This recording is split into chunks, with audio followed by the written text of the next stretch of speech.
Ate, ang higpit naman ng mga patakaran mo. Hahanap ka talaga ng taong hindi ko pa nakikita. Para maging bayaw ko. At lilitaw daw siya ng eksakto sa loob ng 17 segundo. Tapos na ang oras, nasaan na siya?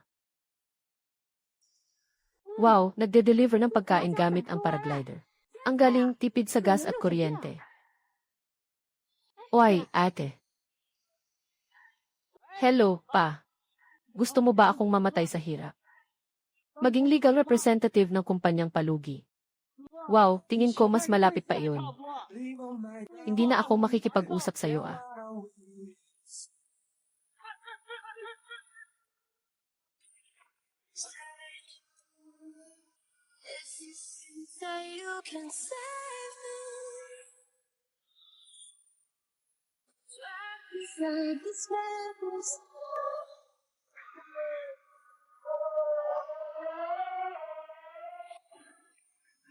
Salamat hindi mo kailangang magpasalamat sa asawa mo. Ano? Nagkakamali ka yata ng kilala. Ang pangalan mo ay Kiki. Ngayong taon ay 23 anyos ka na. Pagkalipas ng 7 taon, magiging CEO ka ng $1 bilyong na kumpanya. Paano namang mangyayari yun?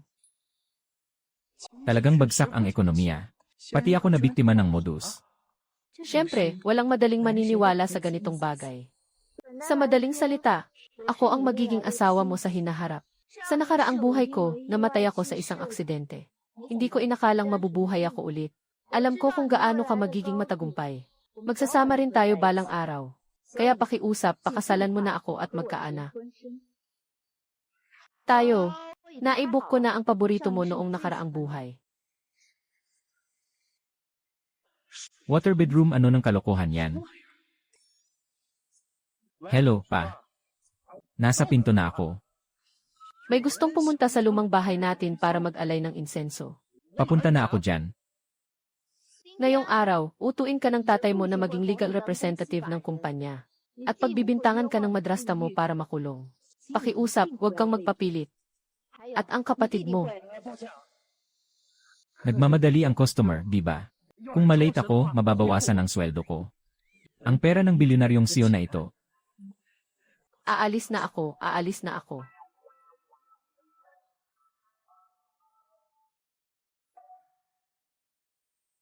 Ate, naghahanap ba siya ng tao? Totoo ba yun? Bakit siya tumakbo? Naniniwala siya sa'yo, nagpapanggap lang.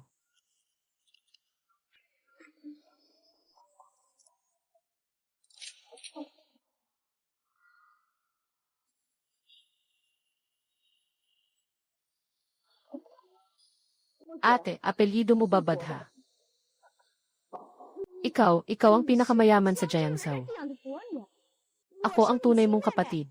Siyempre, naniniwala ako sa sinasabi ng Badha. May ugnayan kami sa nakaraang buhay. Siya ay tapat. Kung hindi siya makakaalis.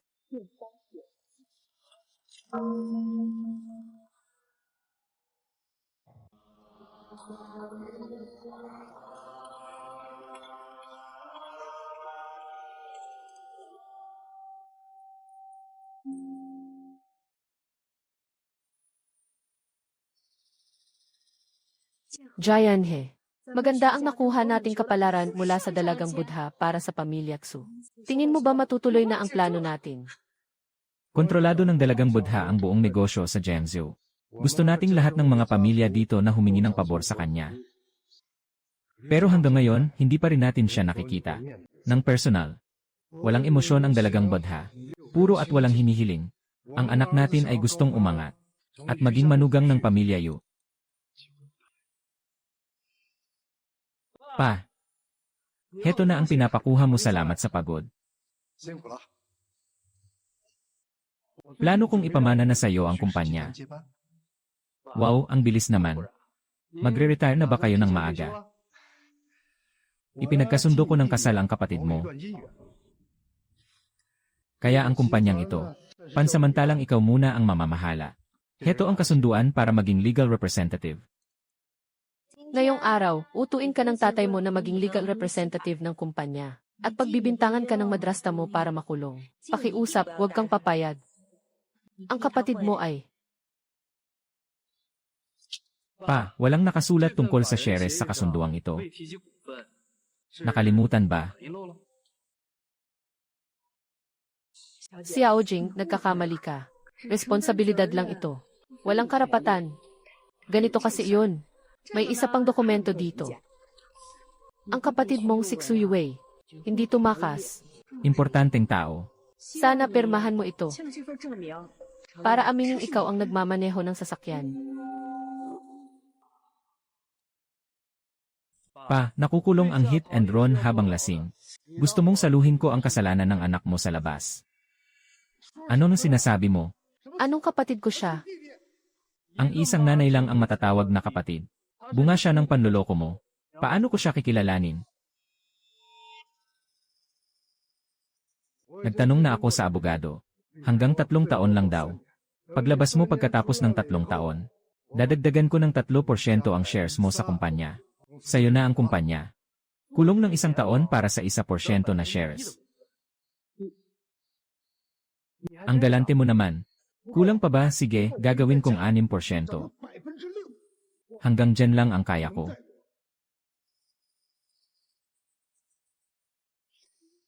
Sinong nagsabing nagkasundo na, hindi ah? CJ. Papayag ako. Papayag akong ibigay ang magandang oportunidad na ito.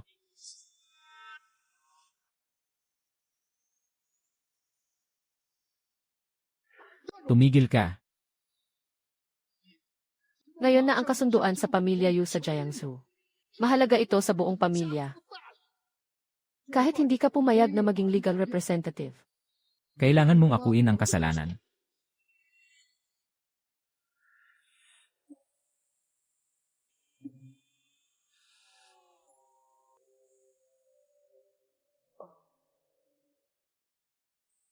Pasensya na.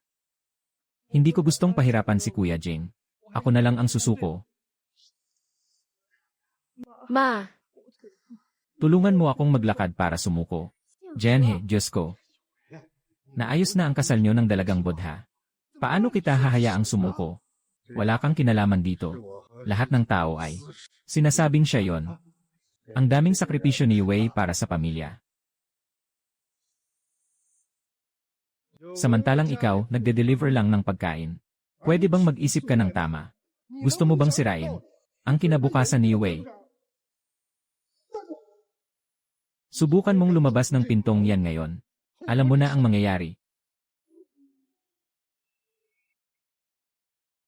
Anong mangyayari? Dahil isa lang akong delivery rider. Kailangan kong akuin ang kasalanan ng anak mo, tama ba? Dati, laging uno ang grades ko. Ikaw ang nagpalabas sa akin para maglaro. Tapos nung namatay ang nanay ko, dinala mo sa tabi mo ang anak mo sa labas para alagaan. Habang ako, napilitang mag-deliver ng pagkain. Sa mansyon mo, may 5 kwarto siya. Ako, wala man lang sariling toothbrush at tuwalya. Pati sa pagkain, kailangan ko munang hintayin ang mga empleyado mo. Mga tira-tira na lang ang napupunta sa akin. Ngayong may kailangang makulong. Ako na naman ang naiisip nyo. Hindi ba't pumayag na akong bigyan ka ng shares? Bakit ang sakim ng mga delivery rider? Ang pinakakinakadidiri ko ay ang 6% mo. CJ. Pera ba, bibigyan kita? Basta pirmahan mo to at akuin ang kasalanan. Bibigyan kita kahit magkano. Madami akong oras, magkano ba? Hindi yan ganyan. Magkano ba talaga? Tumigil ka, 5,000 na. Huwag mo nang hintayin na magbago ang isip ko. 3 segundo lang ang ibibigay ko sa'yo. 3. 2. Isa kapag umalis yan, baka makulong ng matagal ang anak mo. Ma, pa, Ayoko nang pahirapan si Kuya Jing. Susuko na ako ngayon. May sakit ka. At saka, lahat naman nagkakamali, di ba? Lijay, nagtatampo lang siya sa akin. Kapag pinarusahan ko siyang hindi makauwi ng 1 buwan, sa loob ng 3 araw, akuin niya rin ang kasalanan. Kilala mo siya. CJ, kapag tapos na ang mga trabaho ko, madalas kitang dadalawin sa kulungan. Napakabait talaga ng anak ko. Hello, bayaw.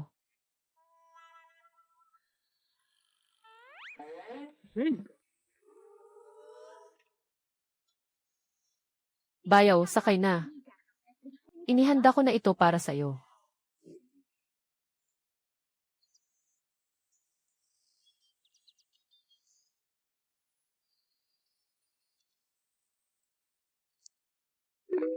Natanggap na ang bago mong order para sa delivery.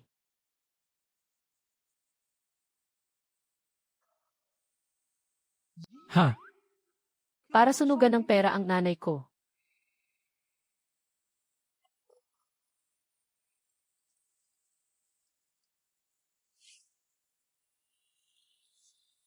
Nagpanggap kang ayaw niya tapos tumakbo siyang mag-deliver. Hindi siya mukhang pera. Ano nang gusto niya?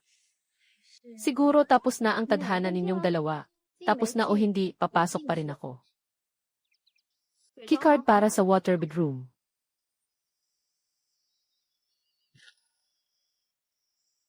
Ate, sumakay ka para habulin siya. Bakit ka tatalon sa bangin? Puro ugat ng matandang puno dito. Kapag nasira ang bundok natin, walang magbabayad. Sino ba talaga ang babaeng yon? Modus ba to? Pero tama siya sa mga sinabi niya. Hindi ito modus. Ako ang asawa mo na hindi mo minahal sa nakaraang buhay. Gusto kitang bigyan ng anak para bumawi sa mga pagkukulang sa nakaraang buhay. Teka, paano ka nakaakyat dito? Tumalon ako mula sa bundok, hahaha. Inuto ka ba ng tatay mo para maging legal representative ng kumpanya? At pinagbintangan ng madrasta mo? Kapatid ko, nagpapaawa pa siya. Nagpapaawa. Hindi siya nagpapaawa. Binalak niyang may bumangga sa'yo. Sa nakaraang buhay mo, naputulan ka ng binti dahil sa aksidente. Kung hindi, higit pa sa CEO ng kumpanya ang mararating mo. Kalokohan kahit bilyonaryong siyo pa. Sa duwag na ugaling yon ni Xuyue, may lakas ng loob siyang ipabangga ako.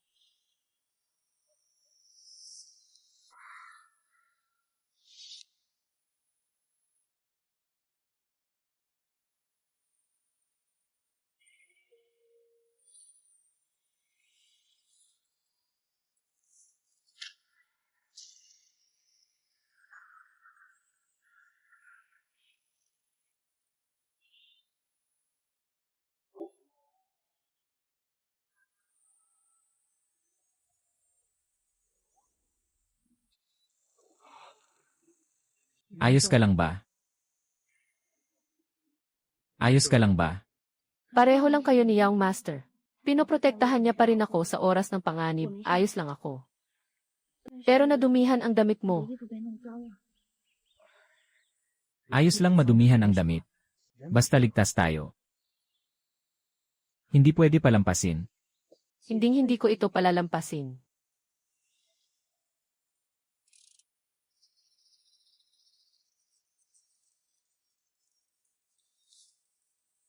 Ate, ayos lang ba kayo ni Bayaw?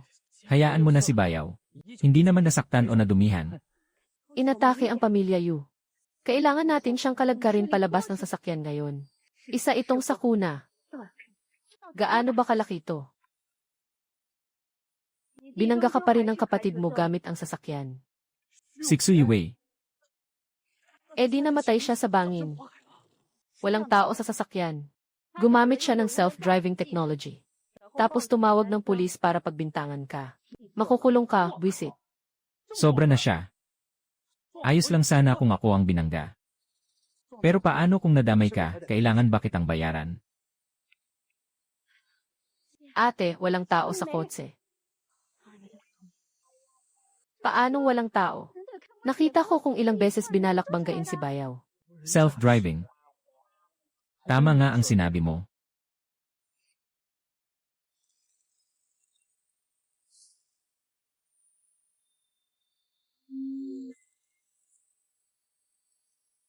Ako na ang bahala rito. Hintayin mo ako sa water bedroom. Wala ka namang kinalaman dito. Malalate na ang delivery mo. Asawa ko, sige umuwi ka na.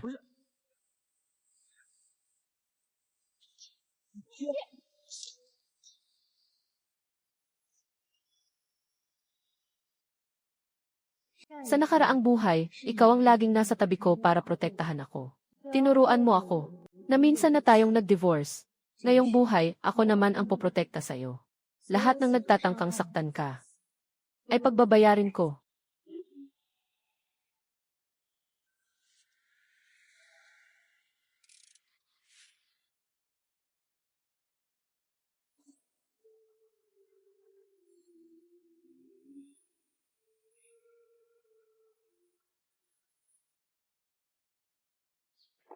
Ate, nakauwi na si Bayaw. Sinundan ko yung tao hanggang sa restaurant na to. Salamat sa pagod, ate. Maraming tao sa taas, sabay na tayong umakyat. Kaya ko nang mag-isa ang tungkol sa bayaw mo. Babalik ako agad.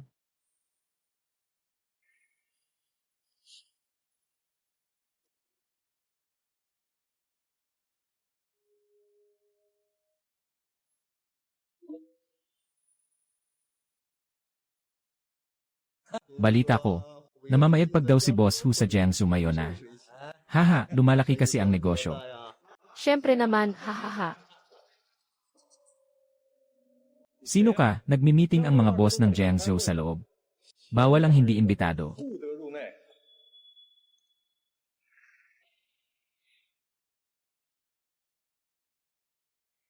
Siya ay. Hindi ko kilala, hindi ko rin tauhan. Sino nang nagpapasok sa kanya? Mag-isa lang siyang dumating. Akala ko bisita ng isa sa mga boss. Sino ang nanaga sa malapit sa Nanfo Temple? Ikaw ba? Ako ang bumangga. Bakit? Baozi. Anong nangyari, boss? Pinag-deliver mo ako ng pagkain. Tapos sinira lang ng babaeng to. Ano? Lalaban ka pa ba?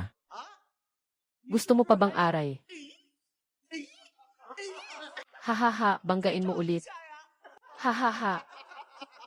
Nandito ngayon lahat ng boss sa Jiangsu. Gusto mo bang aliwin kami para hindi kami mabagot?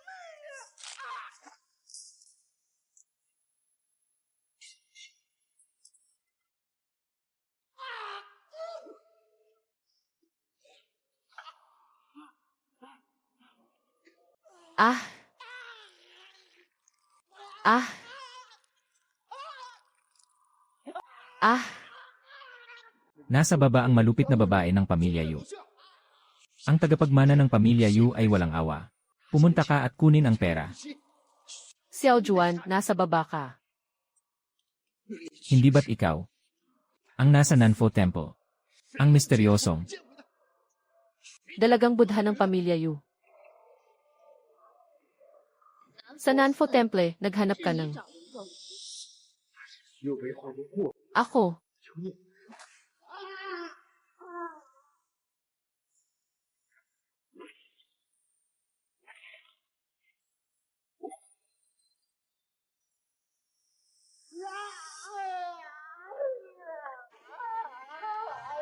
Nasa panahon ako ng pag-aayuno.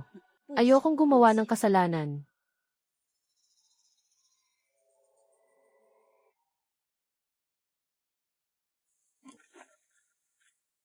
Wala akong pakialam kung kayo ang mga boss sa Jiangsu.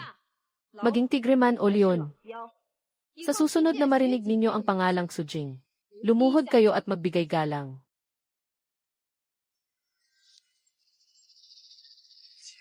Jingda Hotel.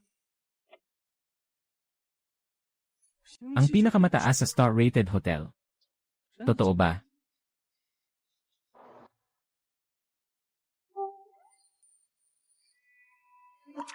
Kuya Sujing, narinig mo ba si Xia Oyur? Paglaki ko, papakasalan mo ako.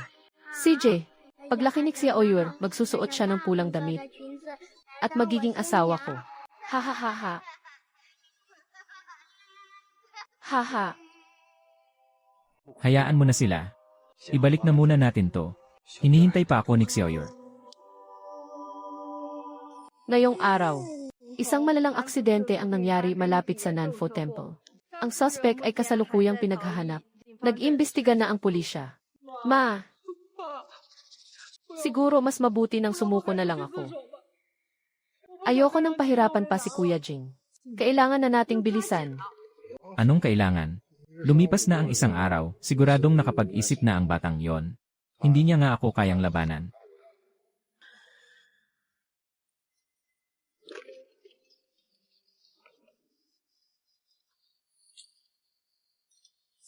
Kalokohan. Kung hindi siya tatawag sa akin sa loob ng 10 minuto, hindi na siya makakapasok sa pamamahay ko. Hindi ako naniniwala na.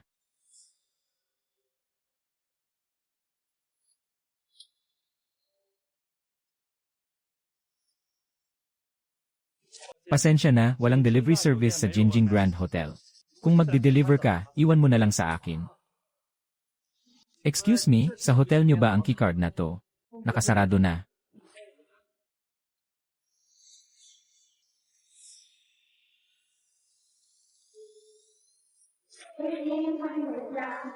Ang bilis mo ah. Magaling ka nga. Kakausapin na kita bukas. Sumunod ka sa akin. Si Boss Su. Siyempre, ang may-ari ng hotel natin. Masyado kang nag-aalala. Ito ang nag-iisang VIP Black Card ng Jinjing Hotel natin. Walang kwenta ang pera. May-ari ng star-rated hotel. Seryoso siya.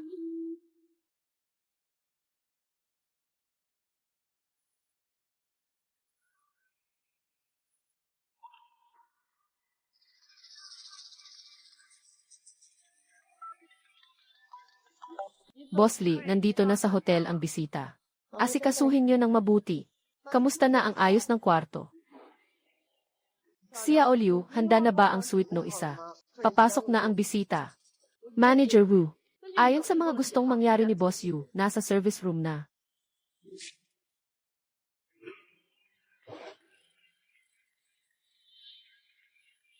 Sa loob ng 5 minuto. Sige, papunta na ako. Dito po tayo. Tatanungin ko lang, ano ba ang waterbed room? Nagbibiro po yata kayo. Sabi ni Boss Yu, ito raw ang pinakapaborito niyong estilo ng kwarto.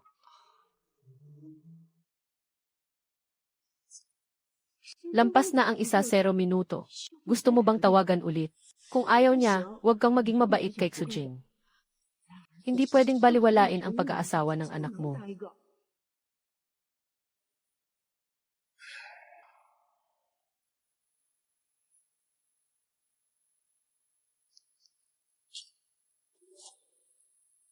Binablock mo pala ako.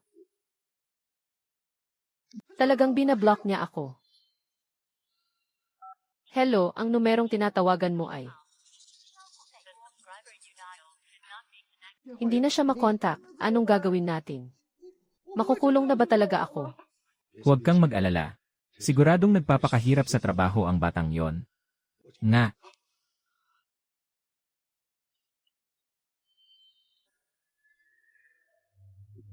Kayo po ba si Miss Yukiki? Sino to? Ako si Xujenhe. Sa Nanfo Temple, inabutan ko po kayo ng proposal para sa kasal.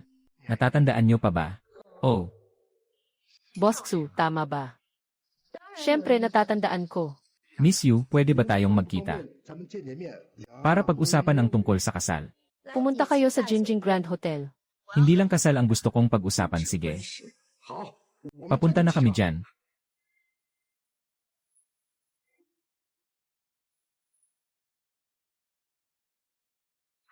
Kuya, si Xuyue ang nagbayad sa amin para gawin yon. Kakatapos ko lang kausapin si Miss Yu.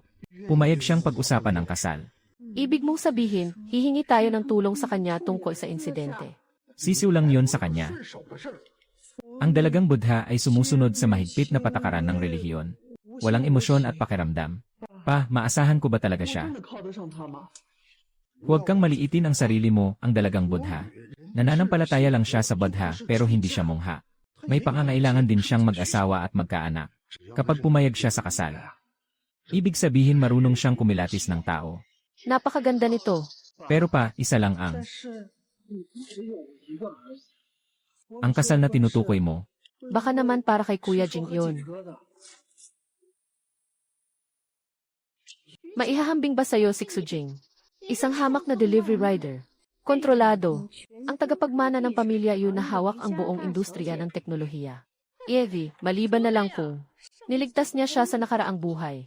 Ma, huwag niyo namang pagsalitaan ng ganyan si Kuya Jing. Basta tanggapin ng dalagang Buddha ang ugnayang ito. Ang aksidente mo sa Nanfo Temple. Hindi na kailangang humanap ng ako ng kasalanan. Dahil sa kapangyarihan ng pamilya Yu. Isang pitik lang yan, salamat pa. 谢谢爸。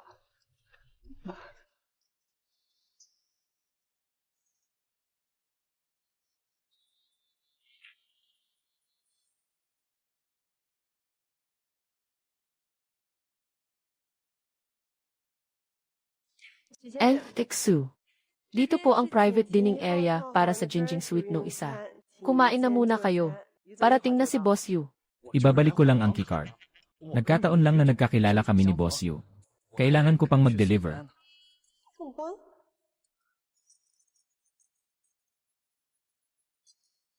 Tumatawag ang boss ko. Masyadong masungit yon. Malamang minamadali na naman ako sa trabaho. Hello, Xiao Jing. Xiao Jing, ayos na sa buwang ito, okay ba?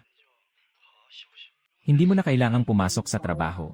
May mga inaasikaso nga ako nitong mga nakaraang araw. Gagalingan ko pa sa pag-deliver. Hindi, binigyan ka ng kumpanya ng isang buwang special leave. Tuloy pa rin ang basic salary mo. Ah, hindi. Triplehin natin. Masyado kang napagod nitong mga nakaraan. Mag-ingat ka sa katawan mo. Elnan. Miss, naayos ko na po ang lahat. Binigyan ko ng leave si Xujing. Tuloy ang sweldo. Kulang pa yan. Bibilhin ko ang kumpanyang iyan.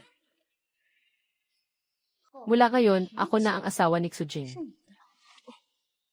Mukhang naayos na ang problema ni Entiksu.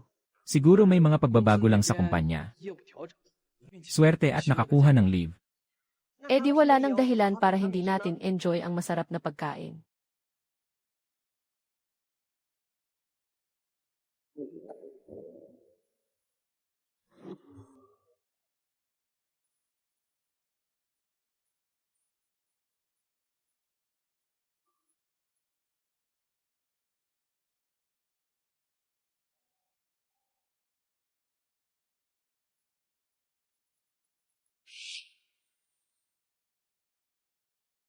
Napakaganda talaga, nararapat lang sa pinakamarangyang hotel sa Jiangsu. Mga pagkaing dagat. Isa lang ito sa mga yaman ng lugar natin. Kapag naayos na ang kasal mo sa kanya, magkakaroon tayo ng lahat. Siyempre, ang galing mo. Sa pagpinta, iskultura, at mga imbensyon, lahat magaling ka.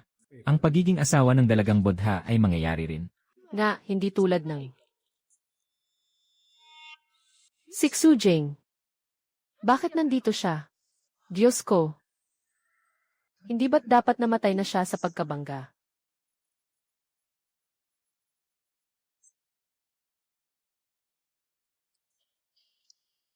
Hello, asawa ko. Nagustuhan mo ba ang pagkain? Lahat ng paborito mo nandyan. Uy, huwag mo naman akong tawaging ganyan. Kaya lang. Paano mo nalaman ang numero at mga paborito ko?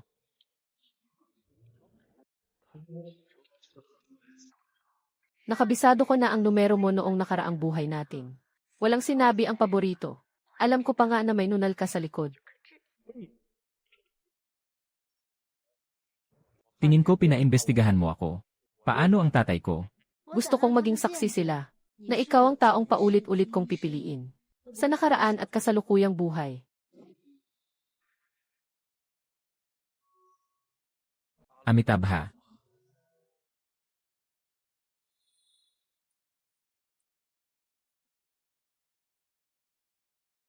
Ang yabang mo nung binura mo ang number ko ah. Ngayon naman sumunod ka pa dito. Inimbitahan ako ni Boss Yu. Si Boss Yu. Inimbitahan ka ba talaga niya? Kakausapin niya si Yue tungkol sa kasal. Inimbitahan niya ang buong pamilya namin para pag-usapan ang kasal. Siya ay dalagang Buddha, hindi bulag na babae. Kuya, huwag kang mainggit. Hindi lang sa binlock mo si Papa. Ginamit mo pa ang pangalan ko. Para kumain at uminom dito sa hotel ni Miss Yu. Pero ayusin mo naman sana ang sarili mo. Para hindi ka naman nakakahiya sa pamilya natin. Baka makaapekto pa yan sa kasal ko. Ikaw na naghahanap ng ibang ako sa pagkakakulong mo. May gana ka pang mandiri.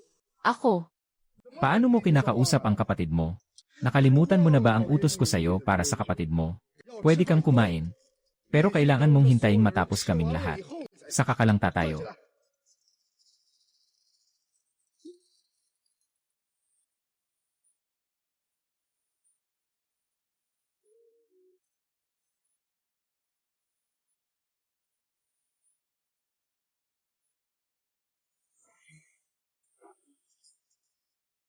Abat matapang ka na't sumusuway ka sa akin. Pa, hindi ito sa bahay nyo. hindi epektibo ang patakaran niyo rito. Hayaan niyo na, pa kung gusto kumain ni kuya, hayaan niyo na siyang kumain dito. Tutal, palagi na lang siyang kumakain ng tira-tira. Bihira lang siyang makakain ng masarap na pagkain. Yue, ikaw talaga ang mas nakakaunawa. May importanteng bagay tayong asikasuhin ngayon. Hindi pwedeng mag-iwan tayo ng masamang impresyon kay Miss Yu. Manager, pakiusap. Hanapan mo siya ng maayos na damit na masusuot. Tingnan mo nga kung ano ng itsura ng suot niya ngayon. Hindi niyo rin alam. Pagsabihan siya kung sakaling mag-iwan ito ng masamang impresyon kay Miss Yu. Paano na lang yan? Boss Xu. Si Amy Tiksu ay VIP guest na inimbitahan ng aming boss Yu. Ayos lang kahit maging kaswal siya. Bakit? Siya.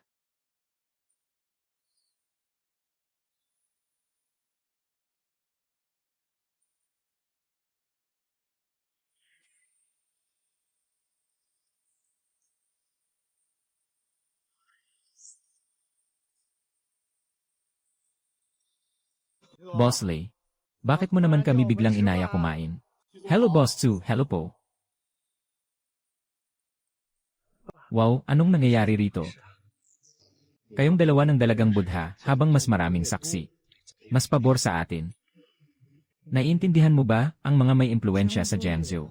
At kilalang tao ay inimbitahan ko para sa inyo. Pagdating ng oras, mapipilitan din siyang magbigay galang dahil sa kanila. Paano siya tatanggi sa kasal ko? Jayanhe, ikaw talaga ang mas magaling mag-isip. Malapit na ang kasal ng anak ko. Kaya naman naisip ko agad. Naibahagi ito sa inyong lahat, di ba?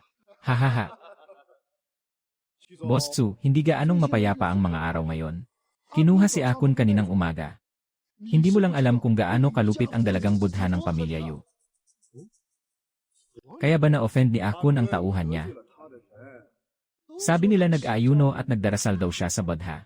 Pero kapag kumilos na siya, wala nang mas lulupit pa sa kanya. Isa talaga siyang nakakatakot na Budha.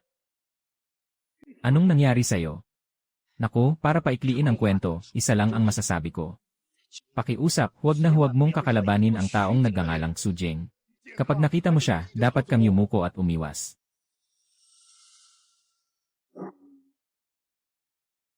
Teka, Boss Hugh. Ano yung sinabi mo kanina? Ngayong may kasayahan sa inyo, huwag nating pag-usapan ang malas na yan. Sinong babae ba ang pakakasalan ng anak mo? Sino bang dalaga ang mapapangasawa niya ngayon? Para sabihin sa inyo ang totoo, siya ang tinutukoy ninyong dalagang Budha ng pamilya Yu. Ay. Totoo ba yan? Wala akong narinig na mag-aasawa na ang dalagang Budha. Maraming mayayamang pamilya na ang nagtangka. Pero ni hindi man lang siya makita ng personal. Boss Tzu, kaya ba talaga ng anak mo? Hindi tumitingin sa katayuan ang dalagang Budha, kundi sa tadhana. Yue, bumati ka sa mga tito mo. Hello Boss Yu, hello Boss Nan. Magandang araw po sa inyong lahat. Sabi niyo po kanina na hinuli si Tito Kon. Kailan po siya hinuli?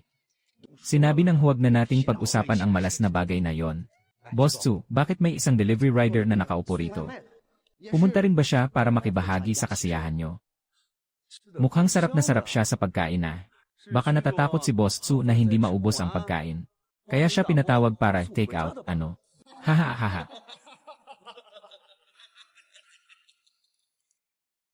Siya ang panganay kong anak sa una kong asawa. Siyempre, hindi siya maikukumpara kay Yue. Ang dahilan kaya ko siya dinala ngayon ay dahil din dito. Boss Tzu, ang galing mo palang magtago. Ilang taon na tayong magkakilala. Ngayon ko lang nalaman na may panganay ka palang anak. Ang anak ng isang kagalang-galang na Boss Tzu ay nagde-deliver ng pagkain. Gaano ba kalaki ang galit ng dati mong asawa? Nako, sino bang nakakaalam?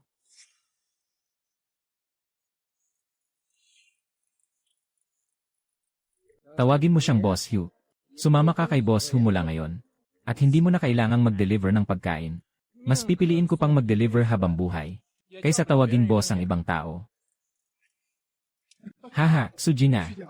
Bakit ganyan ka makipag-usap kay Boss Hugh? Wala ka bang galang?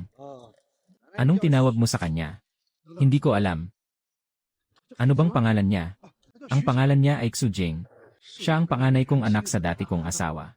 Lumaki siyang mag-isa sa labas, kaya wala siyang masyadong alam. Boss Hugh, pagpasensyahan niyo na siya. Xujing, siya si Xujing.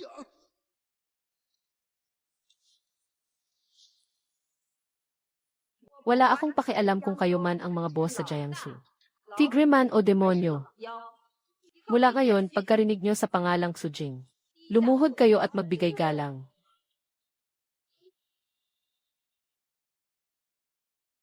Anong nangyayari sa'yo? Boss Tsu, bilisan mo at humingi ng tawad kay Boss Hugh. Ano bang ginawa kong mali? Bakit ako hihingi ng tawad? Boss Tsu, walang ginawa ang anak mo. Ako ang may problema.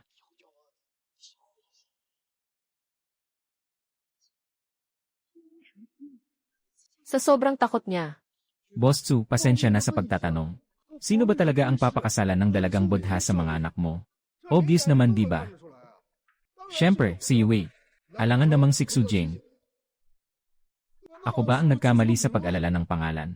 Ako mismo ang nag-abot ng marriage proposal. At ang nakasulat doon ay ang pangalan ni Yue. At saka sa hinaharap, si Yue na ang magiging tagapagmana ng Xu group natin. At para sa kanya, wala nga akong balak na isama siya rito. Pinalaki siya ng dati kong asawa bilang isang madamot at makasariling tao. Kung malalaman ng dalagang Buddha na mayroon kaming isa pang kapamilya na ganito kahiyahiya, gaano kaya kalaki ang magiging epekto nito sa pamilya natin? Kuya, alam kong nahihirapan ka rin. At gusto mo lang makakain ng masarap. pero hindi mo na kailangang galitin ng ganito si Papa. Kuya, pinabalot ko na ang mga pagkain. Umuwi na tayo at doon na lang mag-usap. Umalis ka na, kundi.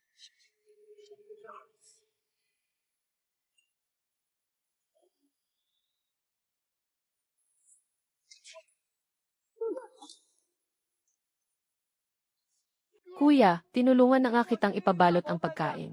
Bakit mo ba ako sinasaktan? Ano ba kasing ginawa kong mali? Jayanhe, sinaktan niya ang anak natin. Tingin mo ba? Masyado na kitang binibigyan ng mukha ako na si Boss Tsu. Anong ginagawa mong padalos-dalos? Kung sasaktan mo si Xujing, baka magkaproblema ng malaki. Pinaparusahan ko lang ang anak ko, anong masama roon? Pa, alam mo ba kung ano ang nangyari? Nang makaalis ako sa Nanfo Temple noong araw na yon, dahil lang hindi ko inako ang kasalanan niya. Sinubukan niya akong sagasaan para patayin. Nangyari ba talaga yon? Ako ang pilit na nagpaako sa iyo ng kasalanan ko. At ako ang gustong bumangga sa'yo. Hindi ito dahil sa pagkainggit mo na nakuha ko ang pabor ng dalagang Buddha. At nainggit ka dahil mas paborito ako ni Papa. Jayanhe, may sugat sa binti si Wei. At palagi siyang nasa tabi natin. Paano siyang makakapagmaneho para managasa ng tao? Mahirap bang intindihin? Nakasagasa siya habang lasing, naging sanhi ng 2 patay at 2 sugatan. At dahil hindi ko inako ang kasalanan, ginamit niya ang sasakyang naka-aksidente para banggain ako. Gusto niyang ibintang sa akin ang 2 aksidenteng iyon, kalokohan. Isang aksidente lang ang nangyari. Ma, umalis na tayo. Dalhin niyo na ako sa ospital. Sa itsura kong to ngayon, hindi na rin naman matutuloy ang kasal ko sa dalagang Buddha. Yue, huwag kang mag-alala. Anong nakakadiri? Ipagtatanggol ka ng tatay mo. Xujing, Pinakiusapan lang kitang tulungan ang kapatid mo. Pero hindi ka na nga nakatulong, pinagbibintangan mo pa siya. sobra na akong nadidismaya sa'yo.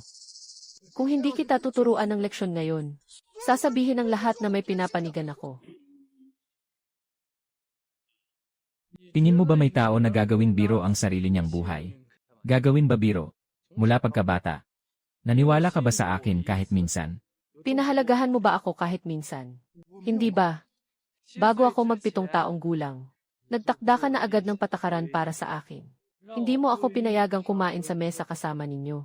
Sabi mo, kailangan ko raw matutunan ang pagiging mababa mula pagkabata. Bago ako mag-13 taong gulang. Hindi mo man lang ako napuri kahit minsan. Sinabi mo pa sa akin na kapag inaapi ka sa pamilya natin ngayon, Mapapasanay na rin akong maapi ng ibang tao sa labas. Nang dalhin mo si Xuyue dito sa bahay. Doon din nagsimula ang lahat. Nalaman ko na pala. Na kapag inaayos niya ang sarili niyang kama, nakakakuha na agad siya ng pabuya. Hindi ako kailanman nagtanim ng galit sa masamang trato mo. O dahil man sa pagiging malamig mo. Pero ngayong araw, kung desidido ka pa rin talaga, tapusin na natin ang lahat sa pagitan natin. Pero ako,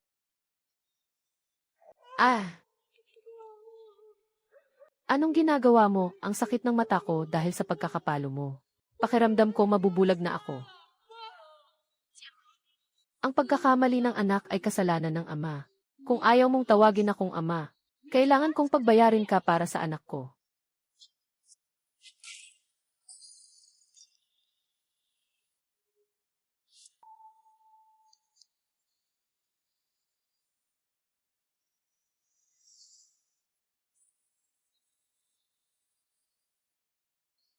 Ang saya naman dito. May balak ba kayong gibain ang hotel na to? Miss Yu, Sixujenhe po, pasensya na sa kawalang galang ng anak ko. Sana mapatawad niyo kami. Yue, bilis. Ano ba yan? Tingnan mo nga ang sarili mo. Nag-iskandalo ka pa talaga dito sa hotel ni Miss Yu. Ginagawa mo lang tayong katatawanan. Miss Yu, hindi po ito tulad ng iniisip nyo.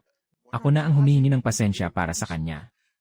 Tungkol sa kasal nyo ng anak ko, taos puso ang pagpunta namin dito.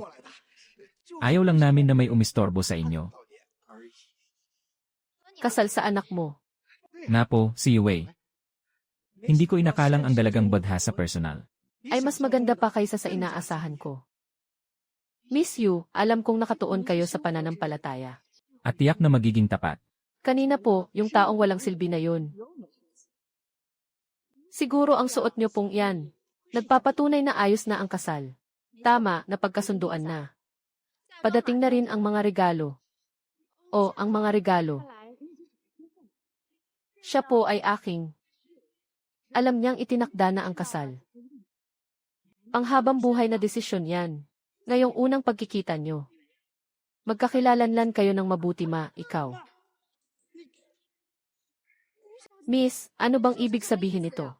Tingin mo ba magugustuhan ko ang tulad niya? Na puro dada at walang laman. Asawa ko, pasensya na kung na-late ako.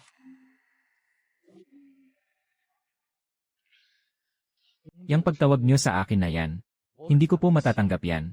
At bakit naman? Dahil mapapangasawa niyo po ang kapatid ko. Miss Yu, baka nagkakamali po kayo.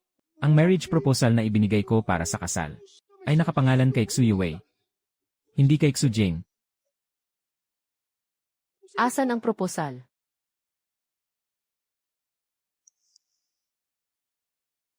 Oh, ibang tao nga talaga ang nakasulat. Mukhang nagkamali ako. Ayos lang na nagkamali po kayo. Kailangan nyo lang itong kumpirmahin uli. Kaya pala napagkamalan nyo akong kapatid ko. Miss Yu, dahil sa ginawa mong pananampal sa nanay ko kanina, Kung sakaling matuloy ang pagpapakasal natin sa hinaharap, gusto ko sanang humingi ka ng tawad sa kanya. humingi ng tawad, ang taong gusto ko ay siya. Kung susubukan mo pang saktan siya. Miss Yu, hindi po pwede yan. Ang pangalan ng anak ko ang nakasulat sa proposal. Kung hindi niyo tutuparin yan, isa itong paglabag sa kasunduan, hindi ba? Ito ba ay dahil hindi siya nagsorry? Hayaan mo na, wala siyang alam. Ayoko sa mga sumisira sa tiwala at sumusuway sa mga patakaran ng disiplina. Ganyan ba ang anak mo? Hindi po. Hindi po siya ganyan. Sa halip, itong si Xujing ang sangkot sa aksidente. Oh, talaga. Sangkot si Xujing sa isang kaso ng pagbangga habang lasing. At gusto pa niyang ibintang kay Yue na binangga daw siya nito. Ang ganitong klaseng tao ay hindi bagay sa iyo. Sinasiraan niya ako. Hindi ako ang sangkot sa aksidenteng yon. Nandito ako para ibalik ang.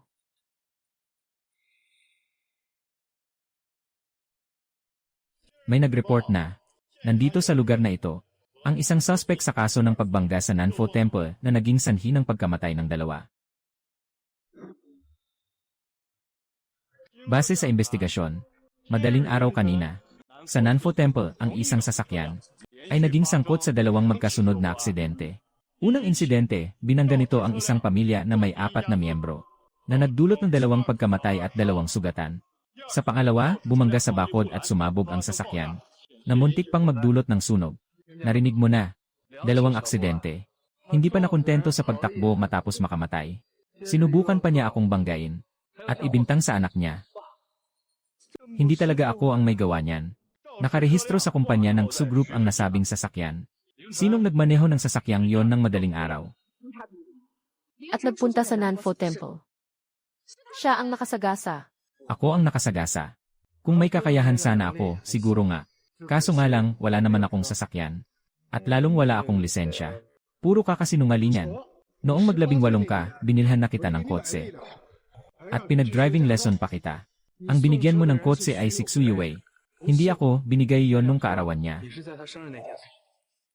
Hindi mo kailangang magpaawa dito. Mula nang tumuntong ka sa tamang edad. Binibigyan na kita ng 100,000 allowance buwan-buwan. Ilang taon ka na ring nag-ipon. Pero hindi ka man lang makabili ng sasakyan at makapag-aral ng driving. Noong 16 na years old ako, mula nung dinala mo sa bahay si Xu Yue, hindi na ako nakatanggap ni 1 sentimo mula sa'yo. Sabihin mo sa kanya, kung magkano ang allowance na binibigay mo buwan-buwan. Hindi sa nagdadamot ako, pero naisip ko lang na wala siyang maayos na edukasyon. At wala ring kakayahan, baka matuto lang siya sa masasamang bisyo. Kaya itinago ko muna ang pera para sa kanya. Kinukumpirma pa namin ang pagkakakilanlan ng suspect. Pakiusap, sagutin niyo ng diretsyo ang tanong ko. Kayo ba ang nakabangga? Dahil ba wala siyang lisensya, ibig sabihin hindi na siya makakapagmaneho. Ninakaw niya ang susi ng kotse namin. Nagmaneho siya ng walang lisensya. Dapat mas mabigat ang parusa niyan. Officer, totoo ngang nagpunta siya sa Nanfo Temple kaninang madaling araw. Pero imposibleng siya ang nagmaneho ng sasakyang iyon. Anong ebidensya niyo? Gumamit siya ng paraglider papunta roon. Paraglider, isang delivery rider hindi marunong magmaneho. Pero marunong gumamit ng paraglider. Ang mga geeky sa Nanfo Temple ang magpapatunay. Sa kabilang banda, mayroon akong audio recording dito. Gusto niyo bang pakinggan? Si Wu Qiankun.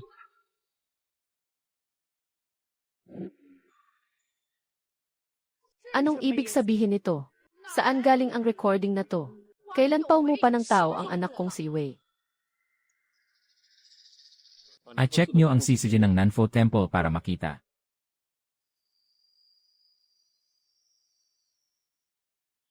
Madam, ang audio recording na ito, saang pagkakataon niyo nakuha? Nakasagasa si Xu Wei ng lasing tapos tumakas. Gusto niyang ipaako ang kasalanan niya sa lalaking to. Pero tinanggihan siya nito. Kaya sinadya niyang gumawa ng isa pang aksidente. Para idawit siya dito. Miss Yu, napakabait ng taong ito. Paano siyang makakagawa ng ganyang kalupit na krimen? Hindi ba't pagtatangkang pumatay yan? Sinubukan niya akong patayin. Hindi ko iyon ginawa. Wala talaga akong ginagawang masama. Sinasiraan niya lang ako. Captain, nahanap na po ang video.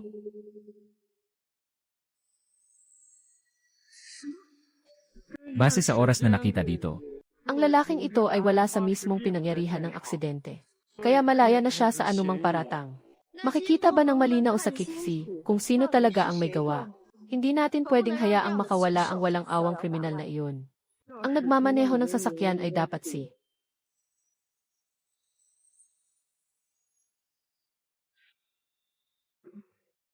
hindi pwede, masyadong madilim para makita ng malinaw. Hindi kaya madetect ang mukha. Officer, hindi niyo na kailangang imbestigahan. Ako po ang nagmaneho ng lasing. Ako po ang nakabangga sa kanila. Susuko na ako at aamin sa kasalanan. Ma. Noong gabi pong yon, uminom kami. Nakarami ng alak at nagkamali ako. Kaya nataranta ako at tumakas dala ng takot. Hulihin niyo na po ako. Paano ang tungkol sa pag-araro at pagsabog ng sasakyan na yan? Ikaw rin ba ang may gawa noon? Bumangga ang sasakyan. Wala po akong alam dyan. Tayo. Kung wala ka pa ring alam, pumunta ka rito at panoorin itong video. Sinasadya ng sasakyan na to na banggain ang dalawang kasamang ito. Isa itong attempted murder. Mabuti na lang walang namatay o nasugatan sa inyo.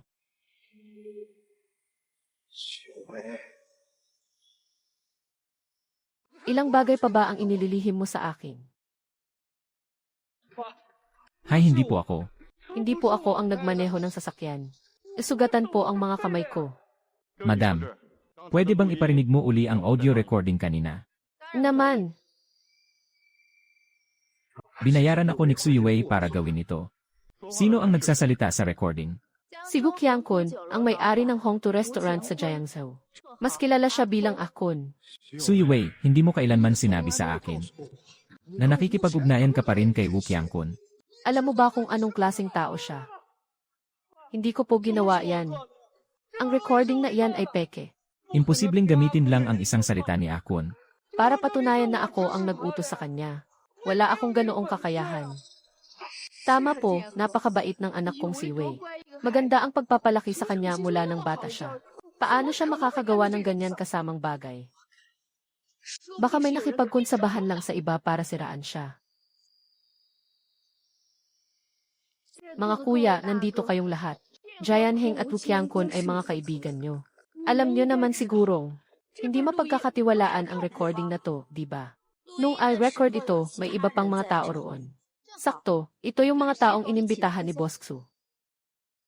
Nandoon ako nung ni-record yan. Nag-imbestiga rin ako sa kasong to. Sinabi na yan ni Akun. At para mapatunayan, sasabihin namin, Officer, kung kulang pa rin ang ebidensya, dinala ko rin dito ang taong sangkot mismo.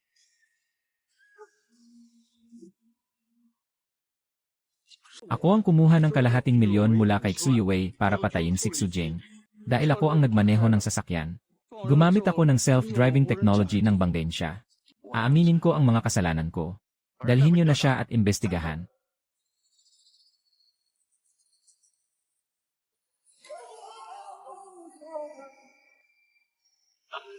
Tulungan niyo ako. Nagkamali po ako.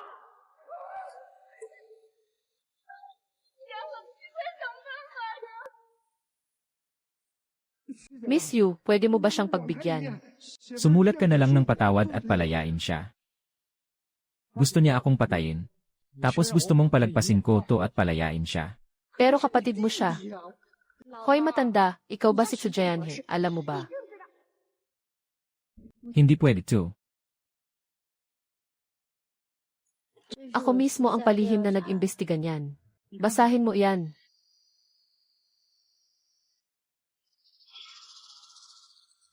Ano yan? Ikaw na ang kusang bumasa. Miss Yu, alam ko po na tinutulungan niyo kaming mga Xu ngayon. Pero bakit po? Si Xuyue naman ang itinakdang mapangasawa mo ah. Tito, nagkakamali po kayo. Hindi ako nandito ngayon dahil sa marriage proposal. Nandito ako dahil kay Xujing. Gusto ko rin sanang imbitahan kayo para maging saksi. Na hindi niyo talaga kilala. Si Xujing, Matanda, ang tanga mo ba?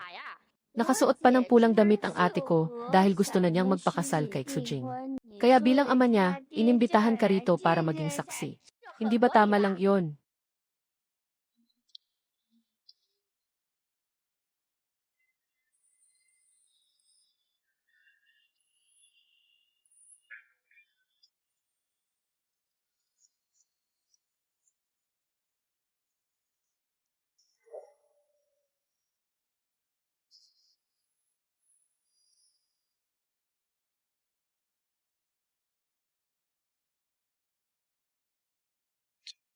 Ito ang aking regalo. Inihanda ko po ito para sa inyo. Mga regalo ko po para sa inyo mula nang mag-isang taon kayo hanggang ngayon. Eksaktong 23 taon ang nakalipas. Nang isilang ka sa mundong ito. Ito ang diaryo na nailimbag sa araw ng kapanganakan mo.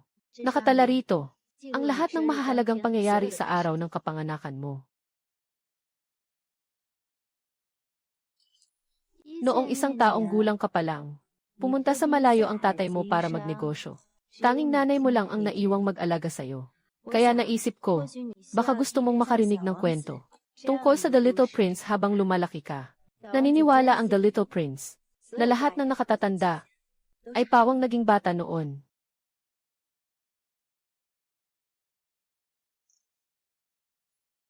Noong 2 taong gulang ka, kailangan mong uminom ng maraming gatas para tumangkad ka ng mabilis.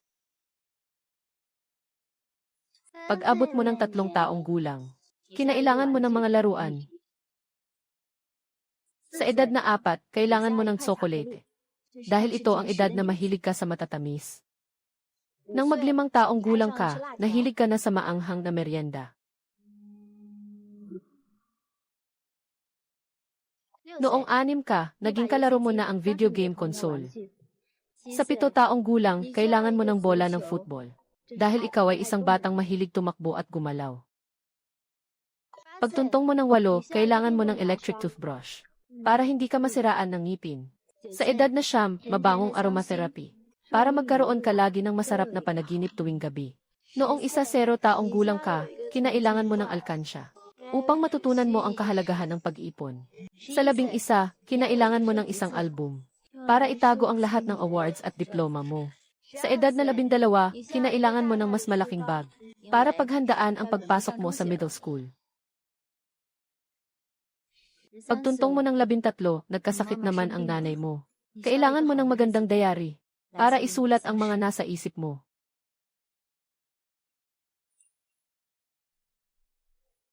Sa edad na 14 na, ang lumang sapatos mo ay tahi-tahi na ng mama mo. Gusto mo sanang magkaroon ng bagong rubber shoes para makatakbo ka ng malaya sa basketball court. Sa edad na 15, nagsimula ka ng tubuan ng bigote. Wala ang papa mo sa tabi mo.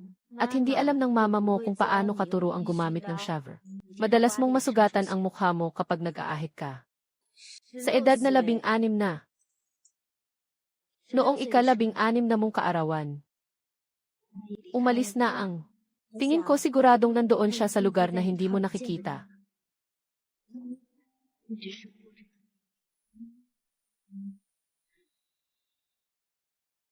Paano mo? Naging ganito kakilala ang mga nangyari sa akin nung bata ako. Siguro mas malapit pa ako sa'yo kaysa sa inaakala mo.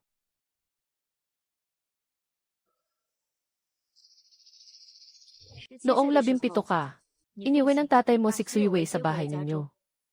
Mula noon, nakakakain ka lang ng mga tira-tira nila. Ang mansyon nyo, may 5 kwarto siya. Ako, wala man lang sariling toothbrush at tuwalya. Pati sa pagkain, kailangan ko munang hintayin ang mga empleyado mo. Mga tira-tira na lang ang napupunta sa akin. Kung noon pa man, ay meron ka na ng black card na ito. Pwede ka sana sa buong Jiangzhou. Sa lahat ng hotel ng pamilya Yu.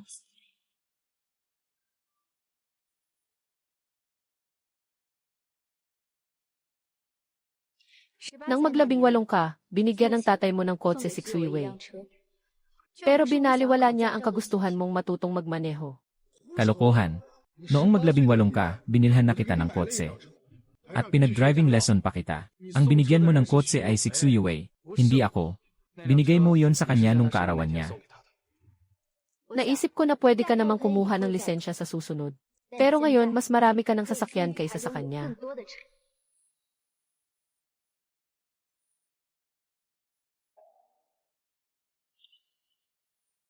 Sa edad na 19, kahit ang umuwi ay kailangan mo pang. Wala ka man lang sariling kwarto. Gusto kong sabihin sa'yo, mula ngayon sa buong Jiangzhou. Kahit saan pwede kang pumunta. Boss Yu, isa lang akong ordinaryong delivery rider. Ang mga ibinibigay mo sa akin. Paano ko naman masusuklian ito? Hindi mo na kailangan suklian. Gusto ko lang ibalik sa'yo ang isang kumpanya. Noong 20 ka na, nagsimula kang eyebully ng mga katrabaho at boss mo. Kaya binili ko ang kumpanya nyo. Mula ngayon, ikaw na ang boss.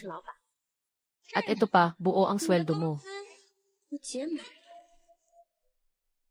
Mula ngayon, si Xujing na ang boss nyo. Sa edad na 21, Gabi-gabi kang nag-aaral ng engineering. Para balang araw, makapasok ka sa kumpanya ng tatay mo. Sa panahong ito, marami kang naimbentong mga interesanting bagay. At isa na roon, Ay ang paraglider na ito.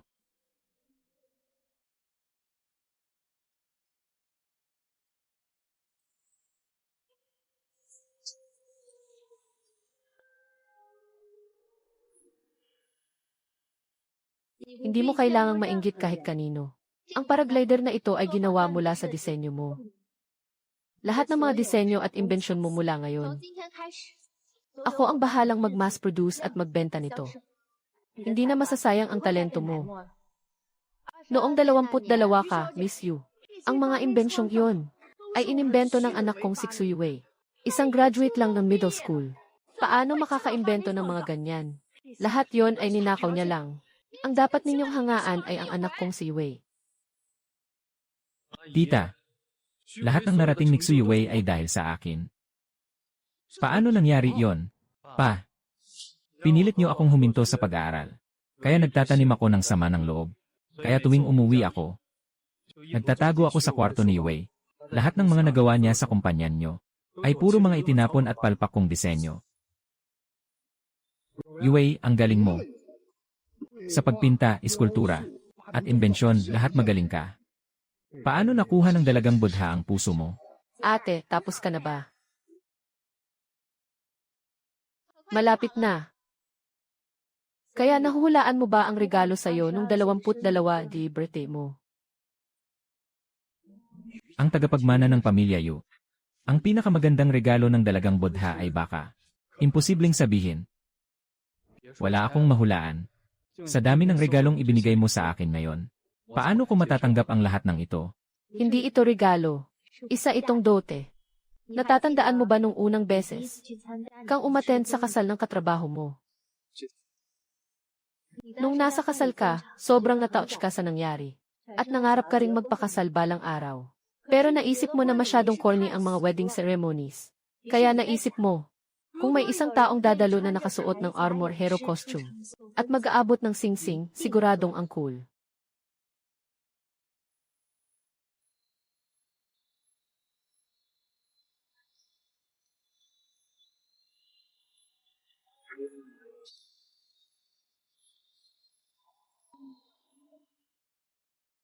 Kaya para sa 22 di birthday gift mo, gusto kong tuparin ang pangarap mong iyan. At ngayon ang ika-23 mong kaarawan. Gusto kong ibigay ang sarili ko. El Tixu. Pakakasalan mo ba ako? Kaya pala ang dalagang budha ay para kay Xujing. Hindi para nakawin. Ang mga nagawa ni Xujing tulad ni Xuyue.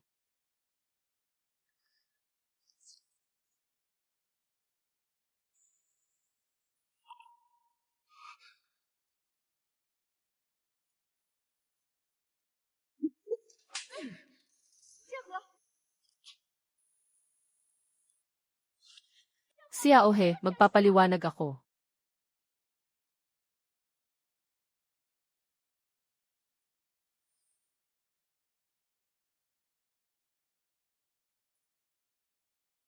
Ang ganda ng peres nila. Bagay na bagay sila. Nakakatouch naman. Bakit wala akong mahanap na ganitong babae? Ha ha ha ha. Kuya Xujing, narinig mo ba si Xia Oyur? Paglaki ko, papakasalan mo ako.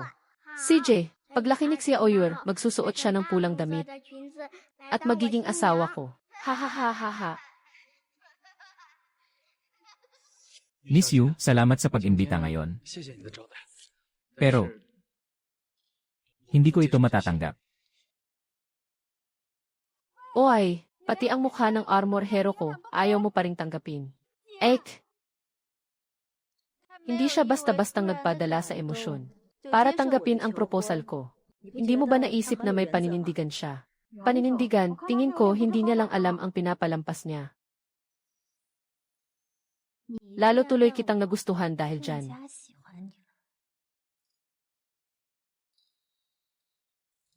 Hay! Mga nakaraang buhay na yan. Ituring na lang natin itong isang panaginip. Oras na rin para kumain. Magde-deliver pa ako ng pagkain.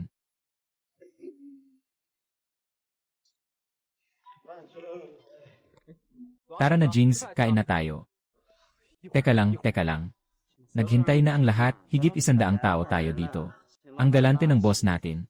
Mauuna na kami. Lasing ka na naman. Hintayin niyo ako.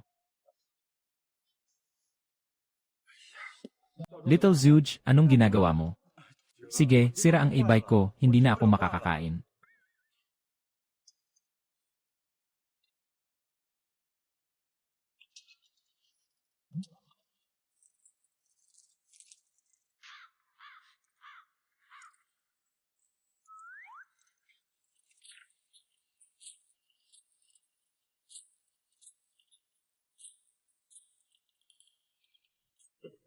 Ayos na. Kuya Jing, ang galing mo, para kang yung banyagang si Marx. Elon Musk, sige Kuya Jing, mauna na ako, haha. Masyadong malaki ang nabili kong brief. Pupunta ako sa banquet, itatabi kita ng sigarilyo ah. Kukuha ako ng fried chicken leg. Baka maubusan sila ng ulam, hahaha.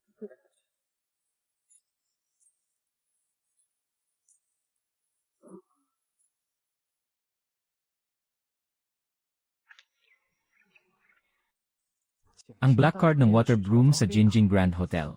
Nakalimutan ko palang isaulito sa kanya. Tingnan mo ako. Bakit kaya hindi mabuksan ang phone ko? Naabala ang pagkain ko, nag-inarte ka na naman.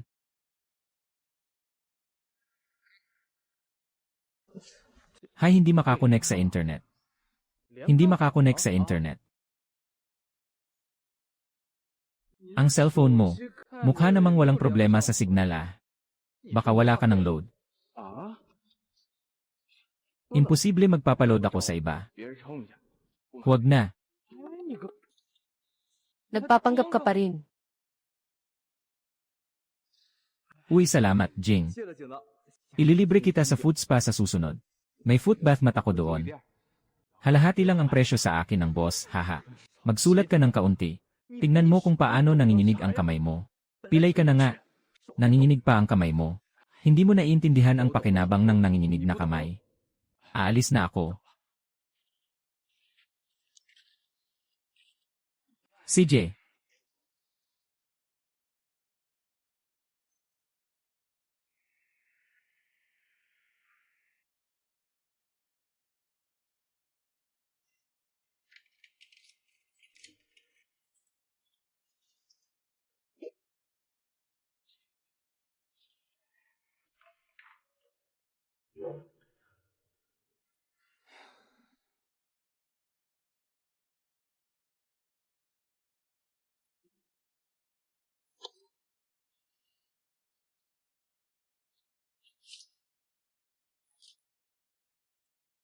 Mumbled audio, translate literal.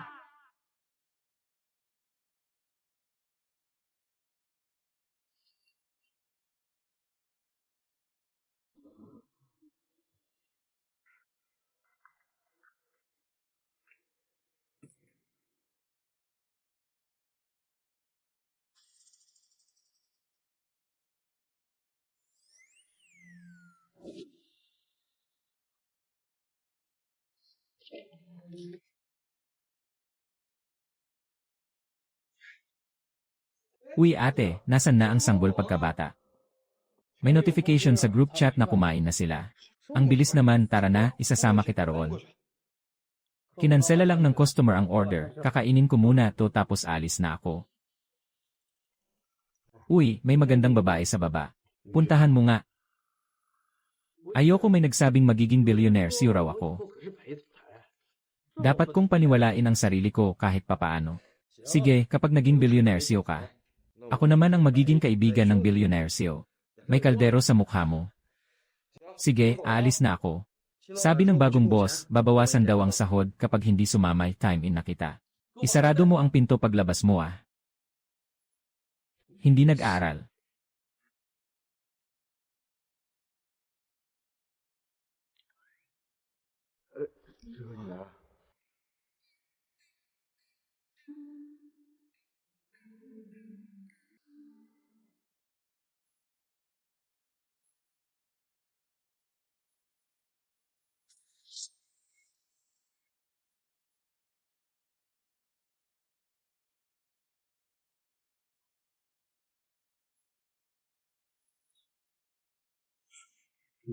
Hindi. Para ba ito sa isang gwapo? Siguradong nandito siya para hanapin si Kuya King.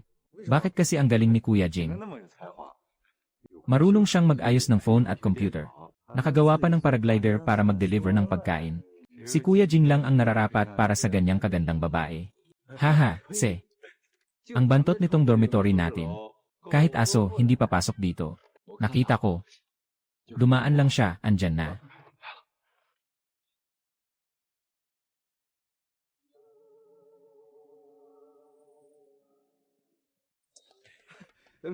Miss, sino pong hinahanap nyo?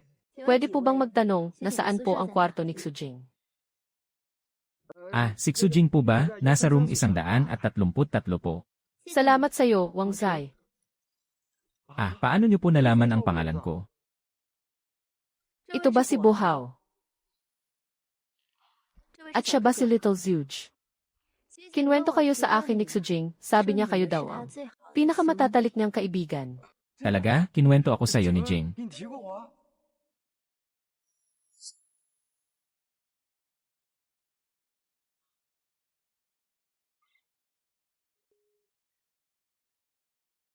Magiging magagaling kayong tao pagdating ng panahon.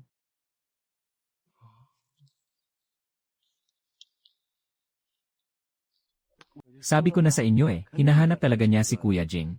Ang galing ko, di ba? Hi Zai, may naiwan ka na naman ba?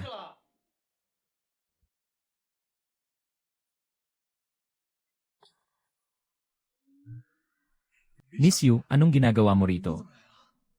Tumakas ka noong nakaraan, kaya nandito ako para maningil. Wala ka bang balak na papasukin at paupuin ako? Papasukin.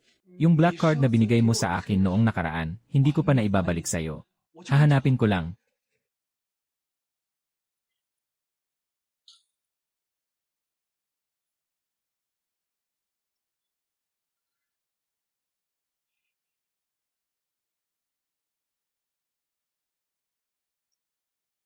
Nauuhaw ako, ipagkuha mo naman ako ng tubig.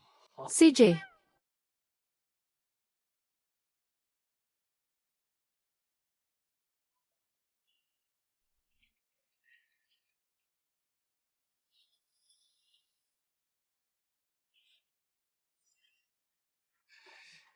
Miss, medyo pangit ang kondisyon ng dorm namin. Ang kapal ng suot mo, hindi ka ba naiinitan? ngayong sinabi mo, parang umiinit nga.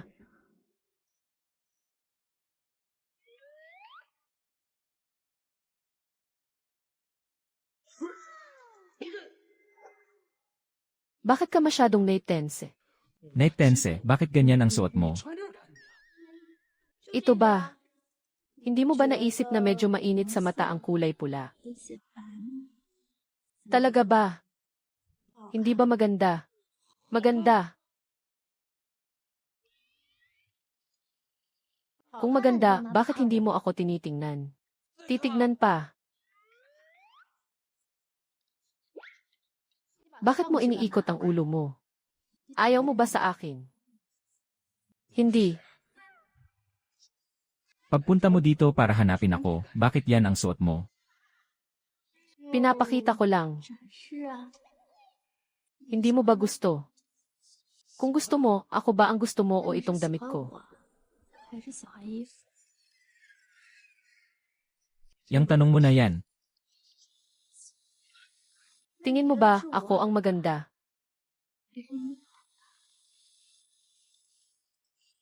Hindi maganda, hindi maganda. Nahulog ang bag mo, pupulutin ko para sa'yo.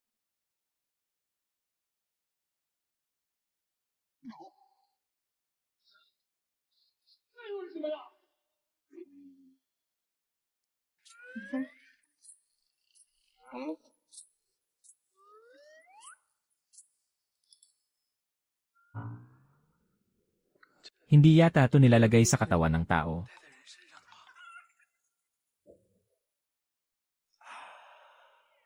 Sa nakaraang buhay, gustong-gusto ko yan nung sinusuot ko. Tapos sinabi mo sa akin na, Na anong sinabi ko?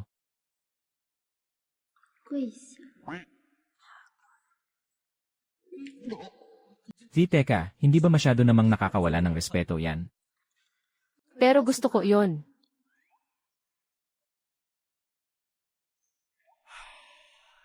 Subukan mong isuot sa akin.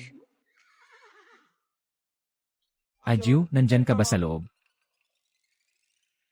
Bakit? May babaeng naghahanap sa'yo kanina, nag-alala ako. Nakita mo ba siya? Ano namang dapat ipag-alala rito? Hindi naman siya halimaw na kumakain ng tao. Ajing, may hindi ka alam. Sa loob ng bag ng babaeng yon, nakakita ako ng kwelyo at guwantes. Napakadelikado, baka kunin niya ang kidney mo.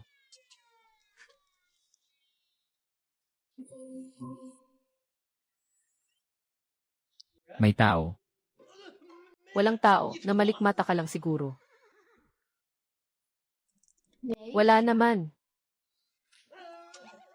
Adju, anong nangyari sa'yo? Papasok na ako. Uy, teka muna. Huwag kang pumasok, pumunta ka na para kumain. Pag na-late ka, babawasan ang sweldo mo. Next time in mo na rin ako. Tawagan mo na lang ako kung may kailangan ka. Alam ko na, alam ko na.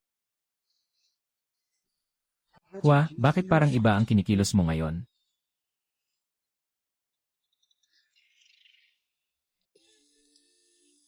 Bakit mo sinabing walang tao? Gusto mo lang mapag-isa kasama ko. Tingin ko kasi hindi magandang makita tayo ng iba. Huwag kang mag-alala. Matagal bago sila matapos kumain. Walang istorbo sa atin. Narinig mo bang may kainan kami? Ako ang nagpadala ng balita tungkol sa company gathering nyo. Sinabi ko na binili ko ang kumpanya nyo, di ba? Pero ikaw talaga ang romantiko. Hawak ko lang ang management power bilang deputy. Unahin mo na muna akong bigyan ng yakap.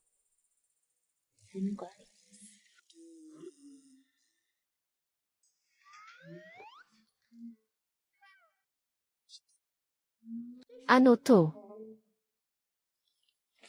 Ibalik mo yung papel ko. Papel.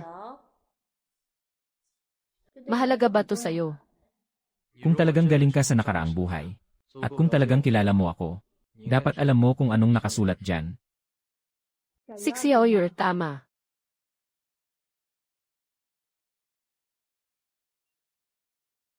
Nagkahiwalay kayo noong 6 na taong gulang ka. Hindi kayo nagkita ng higit 1 dekada. Dahil lang ba sa isang biruan noong mga bata pa kayo? Maghihintay ka para pakasalan siya. Dahil sa tadhana ng nakaraang buhay. Gusto mong ipagpatuloy yon sa buhay na ito. Kung ako, gusto kong ipagpatuloy ang pag-ibig ko noong bata pa. Ano bang masama doon? Pareho nga talaga tayo ng ugali. Kaya nga, Mas lalo kitang nagugustuhan. Hindi mo ba naisip na nakaka-excite kunin ang para sa iba? dalaga, medyo malala ang kasakiman mo rito ah. Kung hindi malala, paano ako magiging isang budha? Sabay na tayong magpakasasa sa kasakiman. Brad, hindi ba pumunta ka para kumain? Pagkain. Ang ate ko. Tapos na ang oras.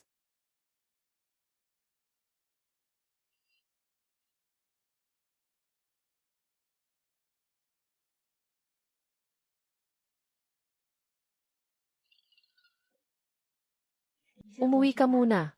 May gusto lang akong kausapin kay Xujinghan ng sarilinan. Gusto mong malaman kung ano ang nangyari. Kung paano ka naging isang bilyonaryong CEO sa nakaraang buhay. Sa loob ng 7 taon. Paano naging bilyonaryong CEO ang isang delivery rider? Hindi ba parang masyadong malabo yon? Sumama ka sa akin.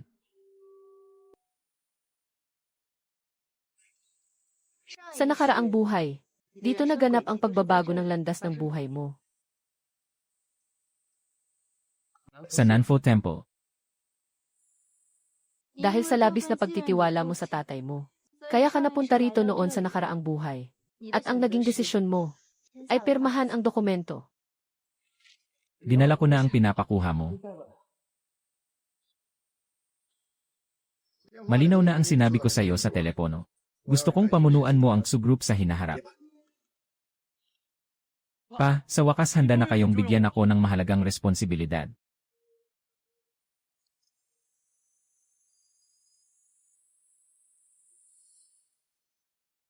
Mayroon pa sana akong isang pabor na hinihingi. Ang kapatid mong si Xu Yue, nakasagasa at tumakas. May nabangga siyang tao. Kailangan ko sanang magsulat ka ng patunay para amining ikaw ang nagmaneho ng sasakyan.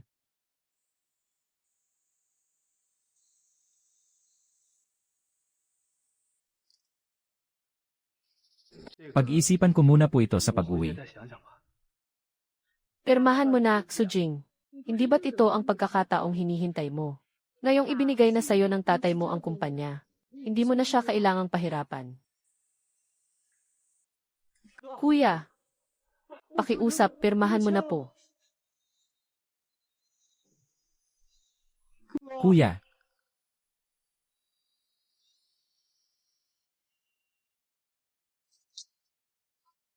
Sa nakaraang buhay, dahil sa emosyonal na pamimilit nila, pumayag kang makulong ng 3 taon para sa kapatid mong walang kwenta. Dahil dito, ang landas ng buhay mo ay naging ganap na magkaibang tanawin.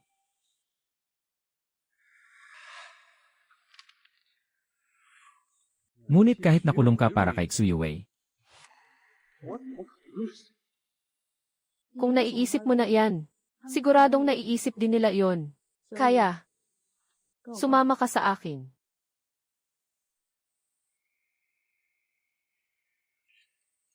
Kahit pumirma ka, takot pa rin silang baka bawiin mo ang salita mo sa kulungan.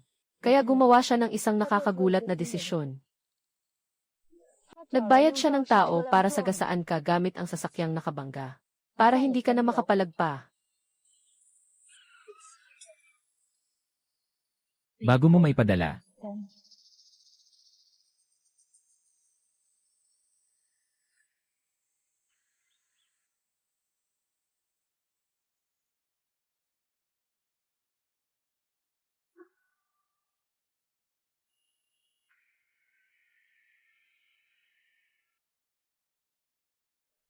Tatlong taon ka sa kulungan, naging tahimik at malungkutin ka. Inasa mo ang lahat ng pag-asa sa tatay mo. Umasa ka ng isang bagong panimula.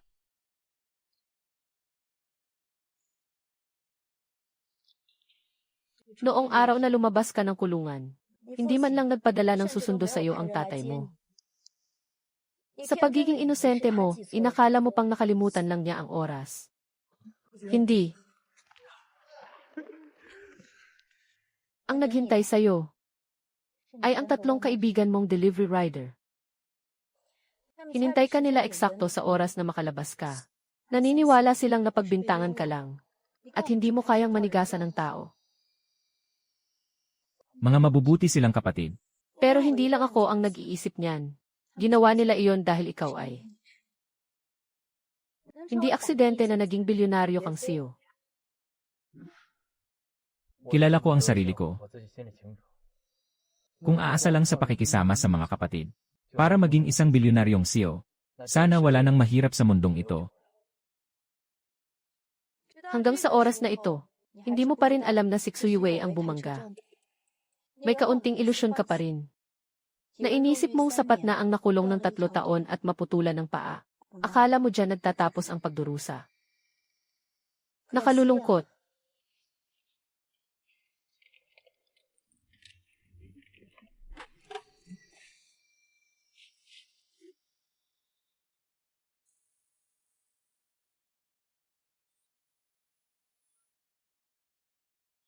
Masaya kang umuwi kasama ang 3 kaibigan mo. Sa pag-aakalang makokontrol mo ang kumpanya at makakapagsimula ng isang negosyo. Pero, pinahiya mo na ng tuluyan ang tatay mo.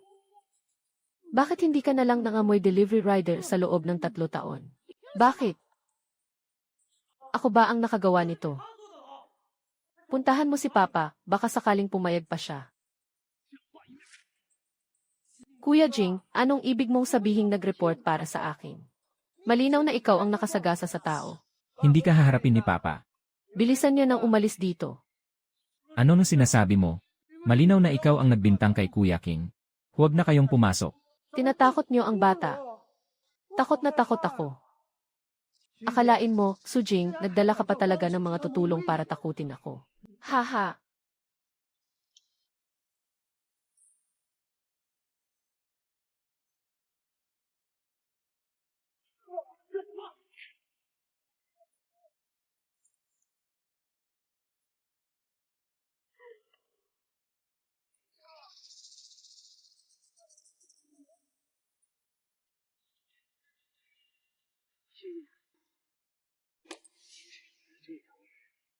Ako nga ang nagbayad para banggain ka.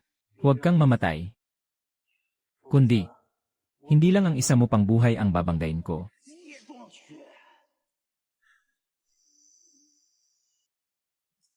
Pati ang mga kaibigan mong aso, isasama ko.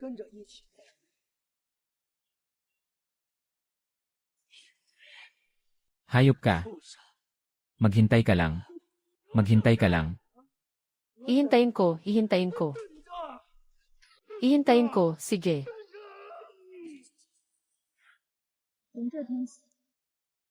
Nagbago ng husto ang ugali mo. Nagdesisyon kang magtayo ng sarili mong negosyo ng mag-isa. At hindi na magtitiwala kahit kanino.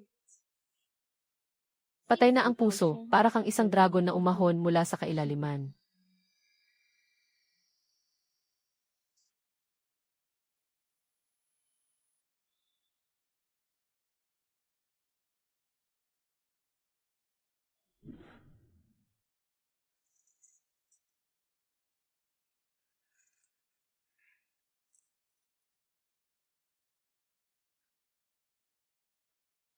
Boss, 3 bote ng alak.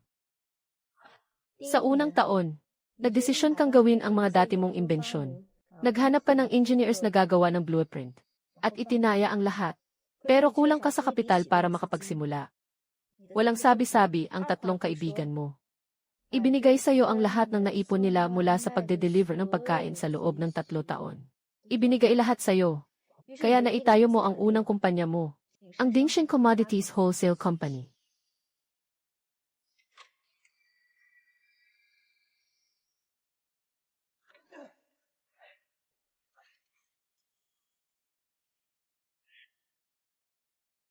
Sa ikalawang taon, nakamit mo ang maliit na tagumpay. Natulungan mo ang mga kaibigan mo na guminhawa ang buhay. Dahil sa magandang kalidad ng mga produkto. At sa determinasyon. Nakilala rin sa wakas ang Dingshen Company. At dinala mo rito ang mga kaibigan mo.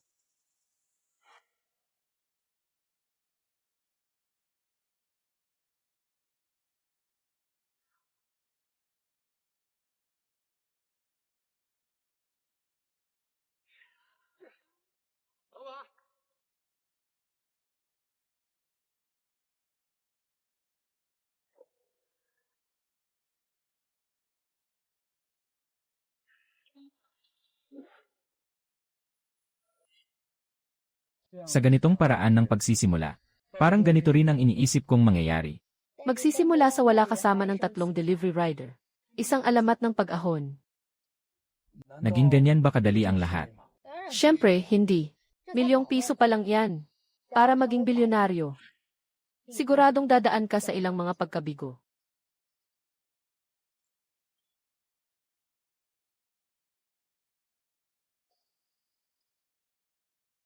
Sabihin mo maghintay pa siya. Babalik na ako agad.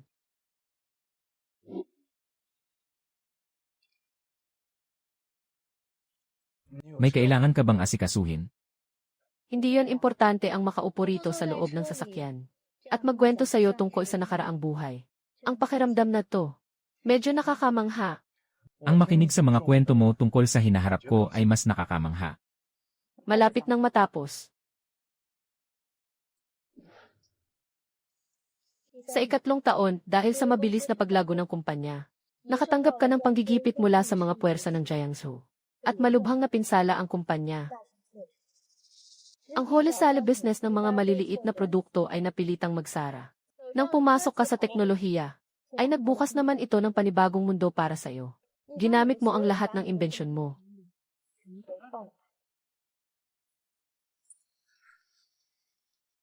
Nakulong ako ng 3 taon. Tapos gumugol pa ako ng 3 taon para mag-business. Sa kabuuan, 6 na taon. Base sa mga sinabi mo, naging bilyonaryo akong CEO pagkatapos ng 7 taon.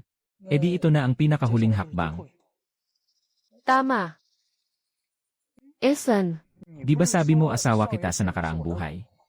Bakit sa mga panahong ito ay lagi kang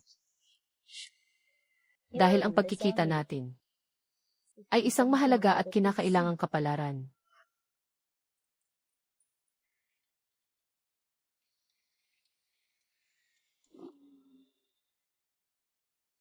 Sa nakaraang buhay, wala na akong mapuntahan at hindi ko na alam kung saan ako lulugar. Napunta ako rito ng totoo.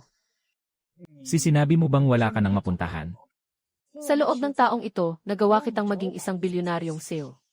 Makakaya mo rin ba akong pasayahin? Talagang umiikot ang kapalaran.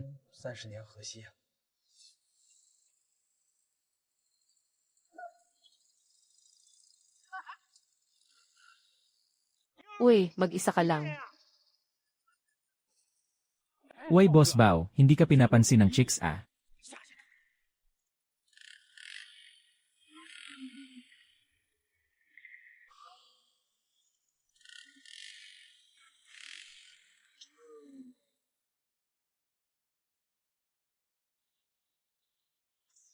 Ayos ka lang ba?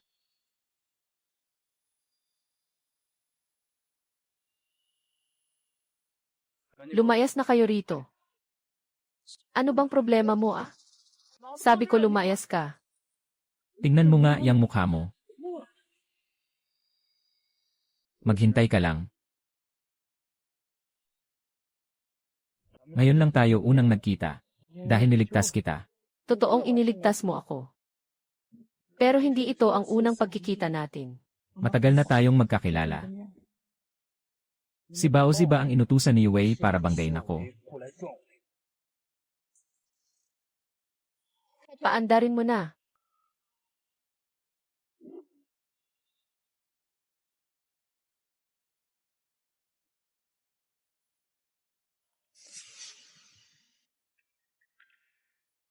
Anong lugar ito? Sa nakaraang buhay, dito mo pinag-isa ang buong teritoryo ng Jiangzhou. Ang teritoryo ng Jiangzhou. Nang dahil sa mga technological inventions mo, nakapag-ipon ka ng napakalaking pondo. Tinalo mo ang 5 malalaking pamilya ng Jiangzhou. At nagpatawag ka ng pulong dito. Sa pulong na ito, nilipol mo ang huling grupong kumakalaban sa iyo. Sabi ng iba, ikaw daw ay marahas at walang awa. At napakalupit. Kaya mula noon, tinawag ka na nilang. Sino ba ang patuloy na nanggugulo sa inyo nitong mga nakaraan? Haha, Pasensya na po, Master Bodha, nabulag lang po ako. Hindi ko dapat kinalaban ang tauhan nyo. Ipikit mo ang mga mata mo.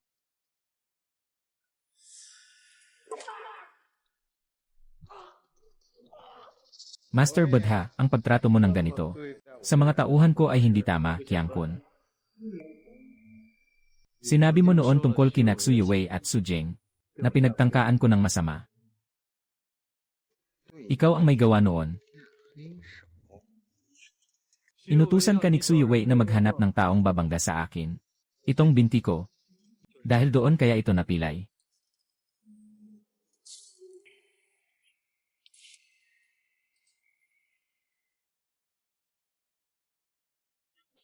Wala akong pakialam kung kayo man ang mga boss sa Jiangsu. O kung sino man kayo. Mula ngayon, kapag narinig nyo ang pangalang Yu Zhaoqing, yumuko kayo at magpakumbaba. mula ngayon, kapag narinig nyo ang pangalang Xujing, yumuko kayo at magpakumbaba.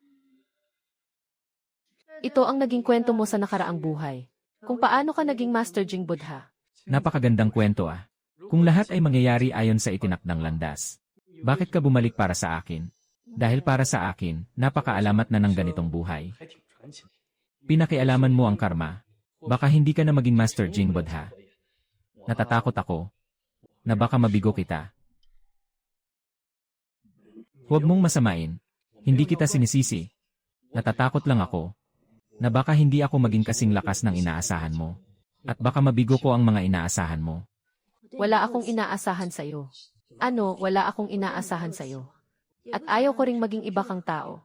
Naisip ko lang, sobrang hirap ng naranasan mo sa nakaraang buhay. Maagang namatay ang nanay mo, napagbintangang makulong, tinalikuran ng lahat, at naputulan ng isang binti. Sa pag-ahon mo sa hirap, mula sa pagiging isang inosente at mabait na tao, naging isang malupit at walang awang Budha ka. Sobra kang nahirapan at napagod. Naaawa ako sa'yo. Dahil binigyan ako ng pagkakataon ng langit na mabuhay ulit. Wala na akong ibang hinihiling, kundi ang hayaan kang maging ikaw ulit. Salamat at nandito ka. Kung hindi dahil sa'yo, mayroon akong itinago sa'yo. Na nagsinungaling ka.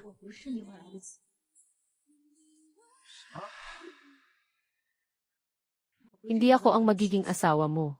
Sa nakaraang buhay, palagi mo lang akong kasama. Pero hindi mo ako minahal kahit kailan. Bakit kaya? Dahil ba si Xiaoyur ang nasa puso ko? Sa totoo lang, ang tingin mo kay Xiaoyur ay hindi rin naman ganoon kahalaga. Paanong hindi? Sabi ng lahat, ang dalagang Budha ay walang awa.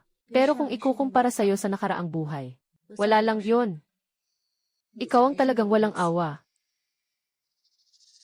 Natutunan mo ang tungkol sa habag mula sa Budha. At iyon ay ang pahintulutan ang sariling hindi na maawa pa. Pahintulutan ang sarili na hindi na maawa. Sa nakaraang buhay, sobrang nakakasilaw ang tagumpay mo. Pantay-pantay ang tingin mo sa lahat ng tao sa paligid mo. Malaki ang hinala mo sa bawat isa. Paano mo naman magugustuhan ang isang ordinaryong tulad ko? Napakahusay mo na. Siguro, sa tingin ko sa nakaraang buhay ko, may munting sikreto ako sa puso ko. Yung Yu ba sa Xiaoyur ay anong Yu? Nagtataka lang talaga ako. Ano kayang trahedya ang pinagdaanan mo? Para ang dating tinitingalang dalagang Bodha ay humantong sa isang taong kailangan ko pang protektahan. Ako.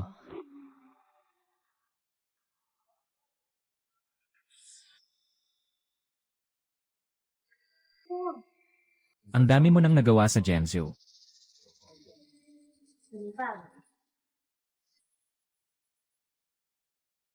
Aalis na ako. Mag-ingat ka.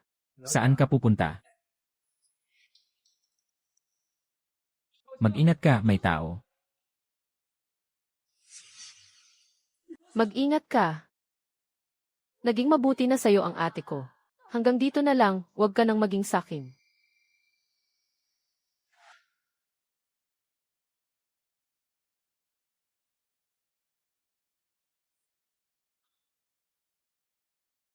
Xiaoyur, ang hirap namang isulat ng pangalan mo.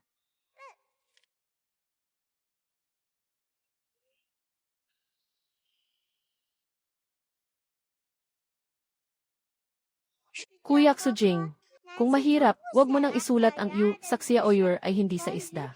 Kundi yun na ibig sabihin ay ulan.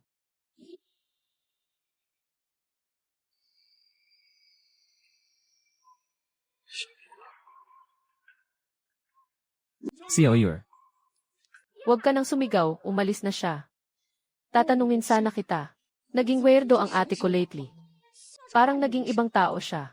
Sa pagkakaalam ko, hindi siya basta-bastang nagiging mabait sa isang tao nang walang dahilan. Pag tinatanong ko siya, puro nakaraang buhay daw. Tinatanong kita, bumalik ka ba mula sa nakaraang buhay? Hayaan mo na, nakakabwisit ang pagmumukha mo. Kahit sino ka pa, huwag mong sasaktan ang ate ko. At isa pa, huwag mo kaming susundan Hindi kasing bait ko ang tatay ko. Kapag nagalit yon, Ipapapatay ka nun. Wala naman akong ginagawang masama. Bakit naman niya ako ipapapatay? bakit ka mo? Ibinigay na sa'yo ng ate ko ang Jinjing Grand Hotel. Pati ang tech company at logistics company. At marami pang iba, nakita mo naman, di ba? Tapos ang sasabihin mo lang ay ayaw mo. Mas pipiliin ko pang huwag tanggapin ang mga yan. Kaya ko namang magsikap at umasenso ng mag-isa. Sabi mo kaya mo ring umasenso. Siya lang ang gusto ko. Asawa sa hinaharap, totoong gusto ka ng ate ko. Pero, kailanman ay hindi niya binalak na maging asawa ka. Impossible. Anong imposible roon, gumising ka nga. Matagal nang nagdarasal ang ate ko sa badha. Ayaw niyang mag-asawa, hindi mo ba alam yon? Alam ko. Pero baka kaya niya ginagawa yon. Ay para hintayin ka, bakit naman? Pumayag na ang ate ko. Napakasalan ang lalaking pinili ng tatay namin. Pero may isang kondisyon. Lahat ng ibinigay niya sa'yo ay hindi pwedeng pakialaman ng pamilya namin. Bakit kasi hindi ka sumama sa ate ko sa water bedroom? Kung may nangyari lang sana sa inyong dalawa, baka naging asawa ka pa niya at nagbago ang buhay mo. Baka nga payagan pa ng tatay ko na tumira ka sa amin. Sige na, tama na ang salita. Mag-ingat ka. Huwag kang malungkot. Ibabalik ko ang lahat ng ibinigay mo sa akin. Pwede bang huwag ka nang umalis?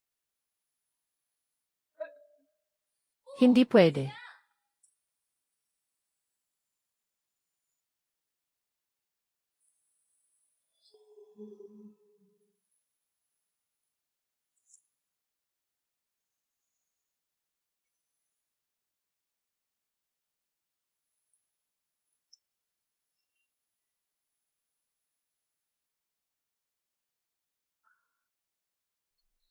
Kiki, nandito na ang manliligaw mo, kailangan mo nang mag-ayos at magbihis.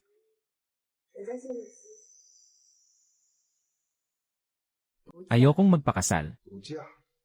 Mula nung umuwi ka, unang taon, sinabi mong gusto mong mag-ayuno.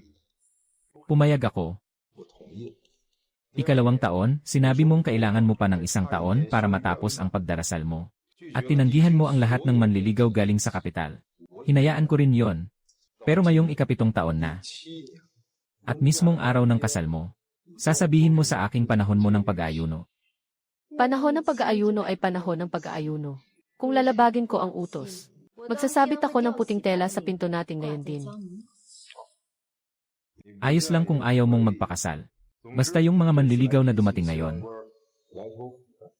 Kung ganun, hayaan na lang natin ang kapatid mo ang magpakasal.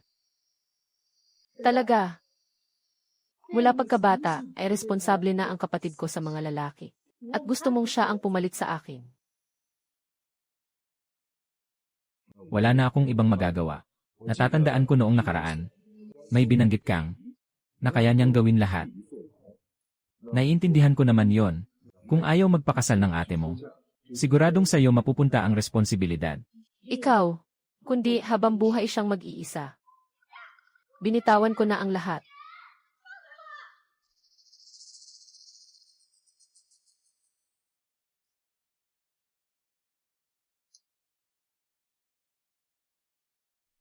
Gisingin mo na siya't pauwiin. Ngayon, kung hindi siya papayag, Wala na akong pakialam kahit na mamatay pa siya.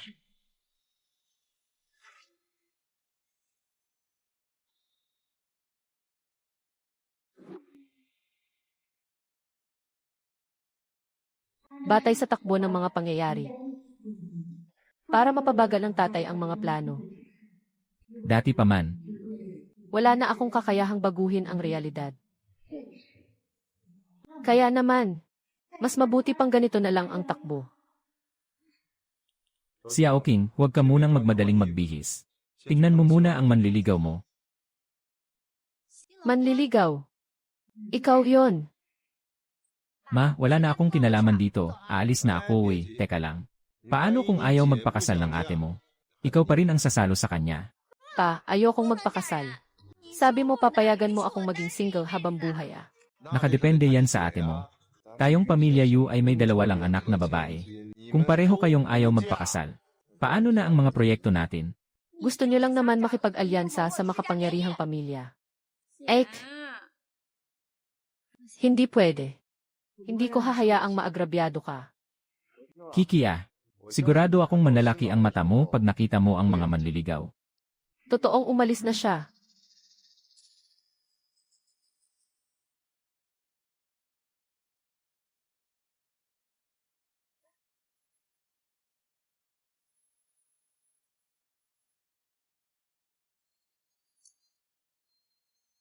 Tingnan mo, sila ang mga manliligaw. Hindi ako magpapakasal sa.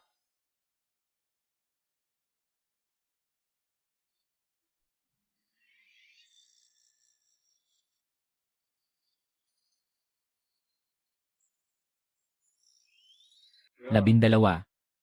Ang 8 taong ito ay maingat na pinili ng tatay para maging asawa mo. Lahat sila ay gustong pakasalan ka, hahaha.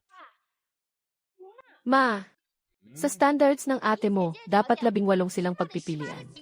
Masyadong kaunti ang 8 na ito. Sapat na yan, kapag mas dumami pa, baka hindi na makapili ang ate mo.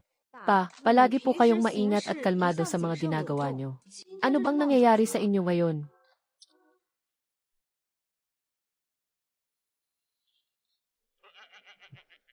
Kiki pipili ka ba ng asawa sa kanila o hindi? Paano abot ang oras, ako na ang pipili. Uy, Kiki, hindi ko pa nga nasasabi ang mga patakaran, nagmamadali ka na. Sige po, hindi ako magmamadali. Pa, sabihin nyo po. Una, hindi mo sila pwedeng kausapin. Pangalawa, hindi mo sila pwedeng hawakan at dapat manatili ka sa layong 2 metro. Napakadali lang yan.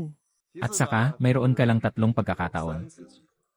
Kapag naubos mo na ang pangatlong pagkakataon, at hindi ka pa rin nakakapili ng asawang gusto mo, wala ka ng pagkakataon pa.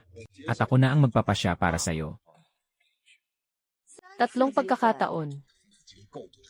8 lang sila, kaya halos kalahati na ang tsansa mo. Naniniwala akong mapipili mo ang taong gusto mo. Masyadong marami ang 3 pagkakataon. 1 pagkakataon lang. Ilset. Jinjing Grand Hotel Water Broom Black Card. Natatandaan mo pa pala ang nangyari 7 taon na ang nakakaraan. Pero hindi ikaw ang pipiliin ko. Dahil isa ka lang peke. Ang mga kamay niya ay hindi ganyan kasama. Ang galing mo, Miss Yu. Ako ito, si Little Zuge 7 taon na ang nakalipas. Ang mga kamay niya mas maitim pa kaysa sa akin, hahaha. Mukhang naghula lang siya. Pero Xiao King, hindi mo na kailangan. Sinasadyang suriin ito ng husto. Ngayong nagtanggal na siya ng maskara, ubos na ang unang pagkakataon mo. Ngayon, nasa iyo na lang ang natitira. Diretso mong piliin. Ang taong gusto mo. Pipili na nga eh.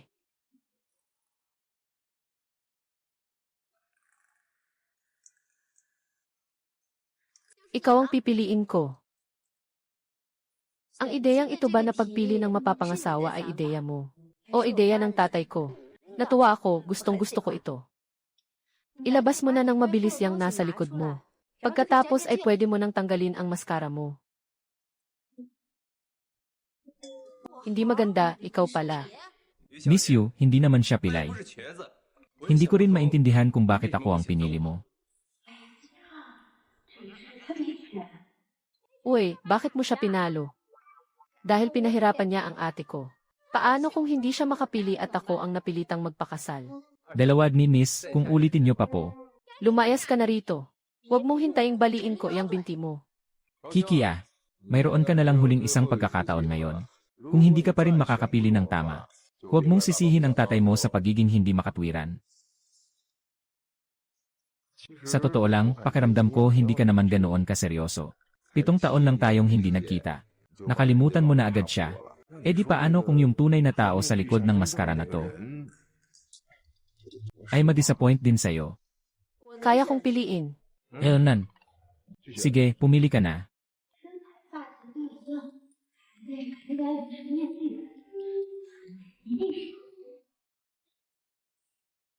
Pa, baka naman wala siya sa 8 na ito. 这8个人里面都没有他吧？ Hindi ko alam. Baka nga siya na ang nasa harapan mo ngayon. Ito, kung pati dito ay nanghihingi ka ng tulong sa akin. Kiki, nasaan na ang kumpiyansa mo? Paano ba isulat ang Yu sa Xia Oyur? Ikaw na nga. Miss Yu, paano ko naman malalaman kung paano isulat ang salitang Yu? Hindi pa nga ako nakakatapos ng elementarya, nagde-deliver na agad ako ng pagkain, hehe. Alam kong niloloko mo lang ako. Mukhang hindi ako magpapakasal ngayon. Wala siyang nagustuhan sa kanila. Ang tataas kasi ng standards mo. Sige, ipapakilala ko sila sa inyo. Itong taong ito, nung malapit nang malugi ang pamilya natin. Tinulungan niya tayo sa pamamagitan ng pagbibigay ng sapat na pondo. Siya ang tumulong sa pamilya Yu para malampasan ang krisis, si Master Hong. Isang pagpupugay. At ito naman, ay si Little Zhuge ng Kingsin Technology Co. Ready. Ibinigay niya ng libre ang mga patent niya para malaman natin ang hinaharap ng pag-unlad ng teknolohiya. At tinulungan ang pamilya Yu para makabalik sa ruwok ng tagumpay. Master Yu. Mula ngayon, tawagin mo akong Iruwolong. Sige, ang susunod. Bakit ako hindi mo na ipapakilala? Hinihintay ko pa namang purihin ako ni Boss Yu. Isa na akong tunay at totoong mayaman ngayon. Hahaha.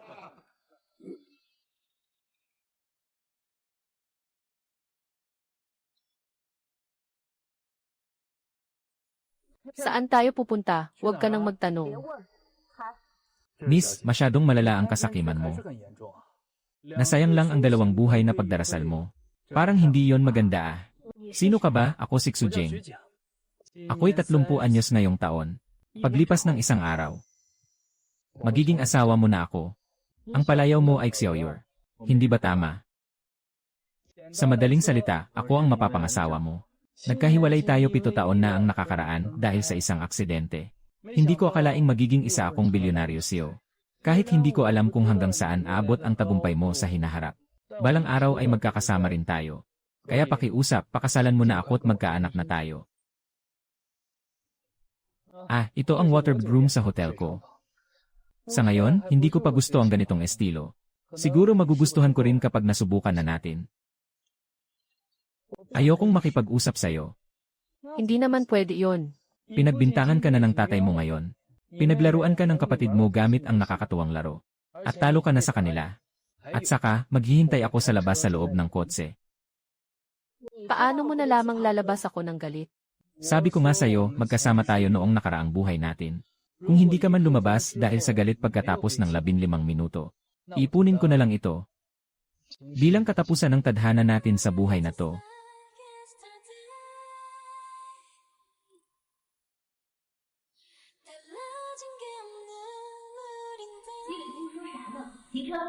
Unahin mo munang tanggalin ko ang mga